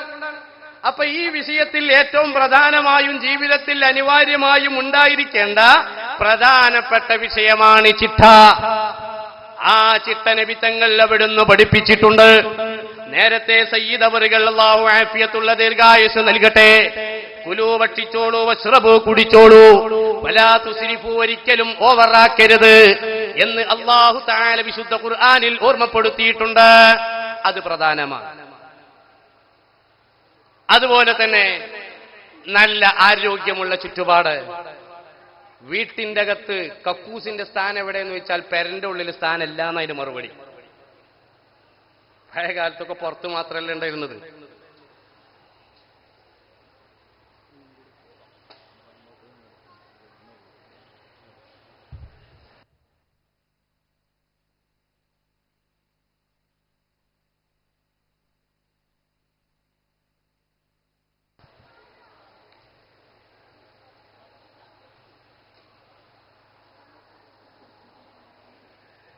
അപ്പൊ ഞാൻ പറഞ്ഞു വന്നത്, നബി സല്ലല്ലാഹു അലൈഹി വസല്ലമ തങ്ങൾ ആ വിഷയത്തിൽ ഒരുപാട് താക്കീത് നൽകിയിട്ടുണ്ട്. ഭക്ഷണത്തിന്റെ ചിട്ടകളിൽപ്പെട്ട ഒന്നാണ് വിഭിന്നാഹാരങ്ങൾ ഒഴിവാക്കുക എന്നത്. നാം ഇപ്പോ ചോറ്, ഇന്നിപ്പോ എന്താ കഴിച്ചു? ചോറ്, ആട്, ബീഫ്, അങ്ങനെ പലത് നമ്മൾ കഴിച്ചു. അല്ലാഹു തആല കഴിഞ്ഞ ബറാത്തിന്റെ യാസീനിൽ ഏതൊക്കെ എഴുതിയിട്ടുണ്ടോ അതൊക്കെ നമ്മളിന്ന് കഴിച്ചു, അല്ലേ? കഴിച്ചു. ശരി. ഇങ്ങനെ ഭക്ഷണം കഴിക്കുന്ന സമയം ഓരോ വസ്തുവിന്റെയും സാരാംശം, അതിന്റെ ഹഖീഖത്ത് മുഴുവനും ഉഷ്ണ സ്വഭാവമുള്ളതാണെങ്കിൽ അതോടുകൂടെ തണുപ്പിന്റെ ശൈത്യ സ്വഭാവമുള്ള ഏതെങ്കിലും കുറച്ച് കഴിക്കണം. ഗസാലി ഇമാം വിശദീകരിക്കുന്നു, ഭക്ഷണത്തിന്റെ മുമ്പാണ് ഫ്രൂട്ട് കഴിക്കേണ്ടത്. കഴിക്കുന്ന ആഹാരം ദഹിക്കാൻ വേണ്ടിയുള്ള ആസിഡ് ഉൽപ്പാദിപ്പിക്കുമ്പോൾ അതിനുവേണ്ടി കൃത്യമായ തയ്യാറെടുപ്പോട് കൂടെ നമ്മുടെ ആമാശയം കൃത്യമായി അതിന് തയ്യാറാവണമെങ്കിൽ അവിടുന്ന് വിശദീകരിക്കുന്നു, നിങ്ങൾ മധുരം ആദ്യം കഴിക്കണം. ഫാക്കിഹ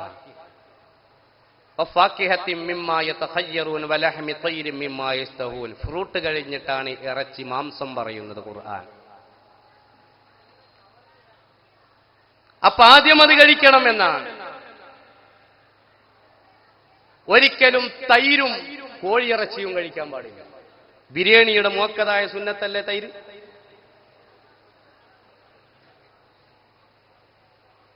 അത് കഴിക്കാൻ പാടില്ല എന്നുള്ളതാണ്. കാരണം എല്ലിന്റെ ബലത്തെ അത് കുറക്കുമെന്നാണ്.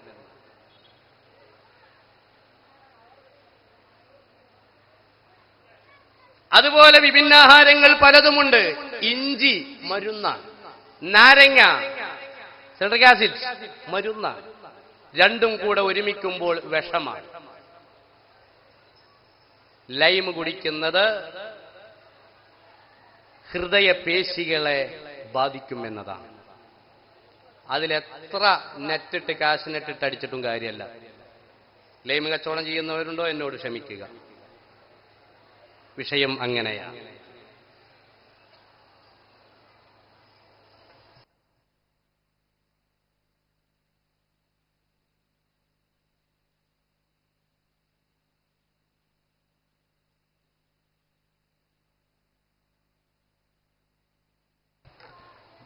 ഉമ്മാര് വിളിച്ചാൽ സുന്നത്തിക്കാരത്തിന്റെ അടിയിലടക്കം വിളിയാക്കണം എന്നല്ല മസാല.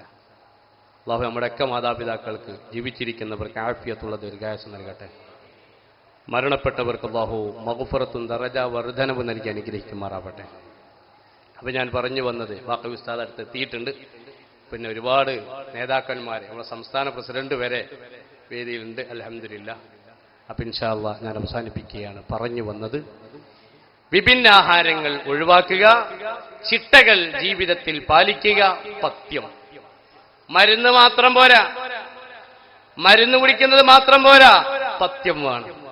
അതോടുകൂടെ ബഹുമാനപ്പെട്ട ഇമാം ഗസാലി തങ്ങൾ പറഞ്ഞു, മരുന്നിലും ചികിത്സ നിർദ്ദേശിച്ച ത്വബീബിലും വിശ്വാസം വേണമെന്നാണ്. രോഗിക്ക് വേണം ഡോക്ടറിൽ വിശ്വാസവും, ഇല്ലാതെ വന്നാൽ കിട്ടലില്ല ശ്വാസവും. രോഗിയുടെ രോഗശമനത്തിന് ഏറ്റവും പ്രധാനപ്പെട്ട ഒന്നാണ് ആ മരുന്നിനെ കുറിച്ച്. അതല്ലാതെ ആ മാക്രാട്ടി ഡോക്ടറെത്തിക്കേ പോയത്, നോക്ക മാറും, ഇല്ലെങ്കിൽ നമുക്ക് മറ്റോടത്തേക്ക് പോകാം, അതോടൊരു കാര്യമല്ല. അതിലേറെ അത് വൈക്കോലുന്നല്ല,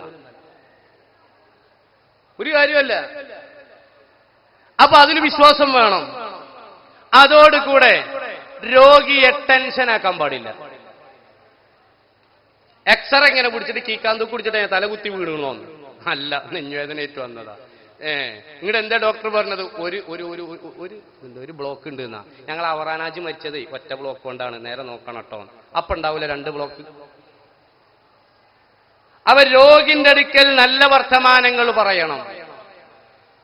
രോഗിക്ക് എപ്പോഴും വുളു ഉണ്ടായിരിക്കുക എന്നത് രോഗശമനത്തിന് നല്ലതാണ്. യാ ഹഫീദ് യാ അല്ലാഹ്, യാ മലിക് യാ അല്ലാഹ്, അസ്മാഉൽ ഹുസ്നയിൽപ്പെട്ട പ്രധാനപ്പെട്ട ഈ 2 ദിക്റുകൾ രോഗശമനത്തുതകുന്നതാണ് എന്ന് പണ്ഡിതന്മാർ വിശദീകരിച്ചതായി കാണാം. അപ്പൊ ചുരുക്കി പറഞ്ഞാൽ ഇങ്ങനെ ചില ചിട്ടകൾ നമ്മുടെ ജീവിതത്തിൽ ഉണ്ടാകുമ്പോ നബി സല്ലല്ലാഹു അലൈഹി വസല്ലമ തങ്ങൾ പറഞ്ഞതുപോലെ നമുക്ക് രോഗശമനം ഉണ്ടാകാൻ കാരണമാണ്. ഇങ്ങനെ ഒരു രോഗി നമ്മുടെ വീട്ടിലുണ്ടായാൽ ആ രോഗിയോട് ചില ധർമ്മങ്ങളുണ്ട്. രോഗത്തിന്റെ ചികിത്സയുടെ 4-ാമത്തെ ഒരു മാർഗമാണ് സ്വദഖ എന്നുള്ളത്. ദാവൂ മർലാക്കും ബിസ്സദഖ, ദാവൂ ബിസ്സദഖതി മർലാക്കും ഖാല റസൂലുള്ളാഹി. ഇബ്നു മാജ റിപ്പോർട്ട് ചെയ്ത ഹദീസാണ്.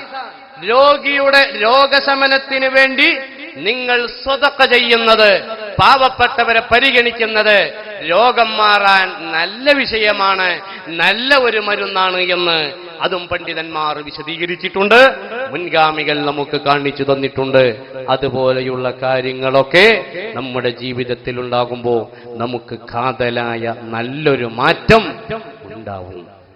ചെറിയ കൊച്ചുകുട്ടികൾ, ആ കുട്ടികളുടെ സാഹചര്യം, ആ കുട്ടികളുടെ വളർച്ച, ആ കുട്ടികളെ എങ്ങനെയൊക്കെ പരിപാലിക്കുന്നു, ഭാവിയിൽ അവർ രോഗികളാവാൻ കാരണമായേക്കാവുന്ന അവസ്ഥയാണുള്ളത്. ഞാൻ പറഞ്ഞല്ലോ, SOS എന്ന് പറയുന്ന മുലപ്പാലിൽ നിന്നും കിട്ടേണ്ട ആ പ്രധാനപ്പെട്ട ഘടകം ഉമ്മമാര് നൽകുന്നതിൽ പലപ്പോഴും മടി കാണിച്ച് കൃത്രിമമായുണ്ടാക്കിയ ടിൻ ഫുഡുകളും മറ്റും നൽകിക്കൊണ്ട് കുഞ്ഞുങ്ങളെ ക്രൂരമായ അനാരോഗ്യ മേഖലയിലേക്ക് തള്ളിയിടുന്നൊരു പ്രവണത ഇന്ന് വളർന്നുകൊണ്ടിരിക്കുകയാണ്. കുഞ്ഞുങ്ങൾക്ക് മുലപ്പാൽ നൽകണം. മുലപ്പാലേ നൽകാവൂ. 2 വയസ്സുവരെ യുർളിഅന ഔലാദഹുന്ന വൽവാലിദാതു യുർളിഅന ഔലാദഹുന്ന ഹൗലൈനി കാമിലൈൻ. ഞാൻ നേരത്തെ സൂചിപ്പിച്ചല്ലോ. ഇനി അഥവാ അങ്ങനെ ഒരു സിറ്റുവേഷൻ ഇല്ലാതെ പെട്ടെന്ന് ഇത്തരം ഒരു അവസ്ഥയിൽ അകപ്പെട്ടാൽ അവരെന്താണ് ചെയ്യേണ്ടത്? അവര് ചെയ്യേണ്ടത് അത്തിപ്പഴം അത് പ്രത്യേക രൂപത്തിൽ അരച്ചതിന്റെ പേസ്റ്റ് രൂപത്തിലാക്കി നൽകുന്നത് കുട്ടികൾക്ക് SOS എന്ന ഘടകമുണ്ടാക്കാൻ സഹായകമാണ്. കുഞ്ഞുങ്ങൾക്ക് മുലയൂട്ടുമ്പോൾ പാലിക്കേണ്ട 5 സുന്നത്തുകൾ പണ്ഡിതന്മാർ രേഖപ്പെടുത്തുന്നുണ്ട്. ആ 5 സുന്നത്തുകളിൽ പെട്ടതാണ് ഇരുന്നു കൊണ്ട് മുലയൂട്ടുക എന്നത്. കിടന്നു മുലയൂട്ടുക എന്നത് കുഞ്ഞിന്റെ ആരോഗ്യത്തെ ബാധിക്കുമെന്നത് 2007 മാർച്ച് ലക്കത്തിലെ ആരോഗ്യ മാസികയിൽ നളന്ദാദേവി എന്ന് പറയുന്ന തിരുവനന്തപുരത്തൊരു ഡോക്ടർ വിശദീകരിച്ചതായി കാണാം. നളന്ദാദേവി പറഞ്ഞതുകൊണ്ടല്ല ഇരുന്ന് മുലയൂട്ടാൻ വേണ്ടി കൽപ്പിച്ചത് ബഹുമാനപ്പെട്ട ഇമാം ഷാഫി റളിയല്ലാഹു അൻഹു ആണ്. ഇന്നാളൊരാളോ ഞാൻ തിങ്കളാഴ്ച വ്യാഴാഴ്ച നോമ്പ് വെൽക്കുന്ന പറഞ്ഞു. എന്തേന്ന് വെച്ചു, അത് KP കേശവമേനോൻ സായാഹ്ന ചിന്തകൾ എന്ന് പറഞ്ഞ പുസ്തകത്തിൽ എഴുതിയെന്ന് പറഞ്ഞു. കേശവമേനോൻ പറഞ്ഞാൽ അള്ളാഹുവിന്റെ റസൂൽ പറഞ്ഞല്ലേ. മൂപ്പരെന്താണ്, വയസ്സായ ആളുകൾക്ക് ടെൻഷൻ വേണ്ടാന്നല്ല, അയാൾക്ക് ടെൻഷൻ ഇല്ലാതിരിക്കാൻ മുഹമ്മദ് നബി പറഞ്ഞ പോലെ ഗർഭിണികൾ ദുഃഖിക്കാൻ ഇടവരരുത്. ദുഃഖിക്കുന്നത് കുഞ്ഞിന്റെ രോഗപ്രതിരോധ ശേഷി നഷ്ടപ്പെടുത്തും എന്നാണ്. ഗർഭിണികൾ സൂറത്തു സാഫാത്തി ഓതുന്നത് ഗുണം ചെയ്യും എന്ന് അല്ലാമ യാഫിഈ തങ്ങളെ പോലെയുള്ളവർ പറഞ്ഞതായി കാണാം. ഗർഭം എടുത്തവർക്ക് വേണ്ടി മറ്റുള്ളവരാൽ സൂറത്തുൽ മറിയം പാരായണം ചെയ്യപ്പെടുന്നത് സുഖപ്രസവത്തിനുതകും എന്ന് വിശദീകരിക്കപ്പെട്ടതായി കാണാം. നബി തങ്ങൾ പറഞ്ഞു, നിങ്ങളുടെ ജനറ്റിക് സോഴ്സ് സ്പേംസ് നിക്ഷേപിക്കാൻ സെലക്ട് ചെയ്യുന്ന പാത്രം അത് ശുദ്ധിയുള്ളതാവണം, ആരോഗ്യമുള്ളതാവണം. ആ നിലക്ക് സെലക്ട് ചെയ്യാൻ വേണ്ടി അധികം 3:30 വരെയാണല്ലോ ടൈം, 3:43 ആയിട്ടുണ്ട്. അപ്പൊ പ്രിയപ്പെട്ട സഹോദരന്മാരെ, ഗർഭിണികൾ മുതൽ കുഞ്ഞുങ്ങൾ വരെ അതുപോലെ ജീവിതത്തിൽ പാലിക്കേണ്ട ഓരോ യുവത്വത്തിലും വാർദ്ധക്യത്തിലും യൗവനത്തിലും ഏതെല്ലാം മേഖലകളിൽ എന്തെല്ലാം ചിട്ടകൾ പാലിക്കണം എന്നതിന്റെ കൃത്യമായ നിലപാട് മുത്തുനബി പറഞ്ഞിട്ടുണ്ട്. ആ നിലപാടോടുകൂടെ ജീവിക്കുകയാണെങ്കിൽ ആരോഗ്യത്തോടുകൂടെ ജീവിക്കാം. ആരോഗ്യം ഏറ്റവും പ്രധാനപ്പെട്ട ഒന്നാണ്. എന്നാൽ നഷ്ടപ്പെടുകയും പരാജയപ്പെടുകയും ചെയ്യുന്ന 2 മേഖലയാണ്, ഒന്ന് സമയവും ഒന്ന് ആരോഗ്യവുമെന്ന് ഹബീബായ നബി സല്ലല്ലാഹു അലൈഹി വസല്ലം തങ്ങൾ അവിടുന്ന് വിശദീകരിച്ചിട്ടുണ്ട്. അല്ലാഹു തആല നല്ല ആരോഗ്യമുള്ളവരിൽ നമ്മയൊക്കെ ഉൾപ്പെടുത്തുമാറാവട്ടെ. നേരത്തെ ഒരാൾ ഒന്ന് പറഞ്ഞ കക്കൂസിന്റെ വിഷയം ഒന്ന് പറയണമെന്ന് പറഞ്ഞു. കക്കൂസ് പുറത്താണ് വേണ്ടതെങ്കിലും അനിവാര്യതയ്ക്ക് വേണ്ടി ഇന്ന് വീടുകളിൽ ഉണ്ടാവാറുണ്ട്. കൃത്യമായ വെന്റിലേഷൻ കക്കൂസുകൾക്ക് ആവശ്യമാണ്. അതോടുകൂടെ ഇരുത്തം, എപ്പോഴും കക്കൂസിന്റെ ഇരുത്തം അത് നമ്മുടെ നാട്ടിലാകുമ്പോൾ അത് തെക്ക് വടക്ക് തന്നെ ഇട്ടുകൊണ്ടുള്ള ഉപയോഗമാണ് ഏറ്റവും വേണ്ടത്. അതല്ലാതെ മറയുണ്ടെങ്കിൽ മസ്അല പ്രകാരം പടിഞ്ഞാറോട്ട് തിരിയുന്നതിന് കുഴപ്പമില്ലെങ്കിലും അത് അനാദരവാണ്, അദബ് കേടാണ് എന്ന് ഇമാം ബുഖാരിയിലെ അബൂ അയ്യൂബ് അൽ അൻസാരി റളിയല്ലാഹു അൻഹു ഉദ്ധരിക്കുന്ന ഒരു ഹദീസ് വിശദീകരിച്ച് അല്ലാമ ഖത്താബി തങ്ങൾ പറഞ്ഞിട്ടുണ്ട്. ഇരുത്തമാണ് പ്രശ്നം എന്ന് പറയുന്നു, അതല്ലാതെ മൂലയല്ല എന്ന് വിശദീകരിക്കുകയും ചെയ്യുന്നു. അതുകൊണ്ട് എൻ്റെ പ്രിയപ്പെട്ട സഹോദരന്മാരെ, ആ വിഷയവുമൊക്കെ ഇൻഷാ അല്ലാഹ് കൂടുതൽ കേൾക്കണമെങ്കിൽ ഹാപ്പി ഹോം എന്ന് പറയുന്ന ഒരു പ്രസംഗം നിങ്ങൾക്ക് നെറ്റിൽ നിന്ന്, യൂട്യൂബിൽ നിന്ന് കേൾക്കാൻ കഴിയും. അത് ഉപയോഗപ്പെടുത്താവുന്നതാണ്. വീടും പരിസരവും എന്ന് പറഞ്ഞ മറ്റൊരു CD-യുമുണ്ട്, അതും ഉപയോഗപ്പെടുത്താവുന്നതാണ്.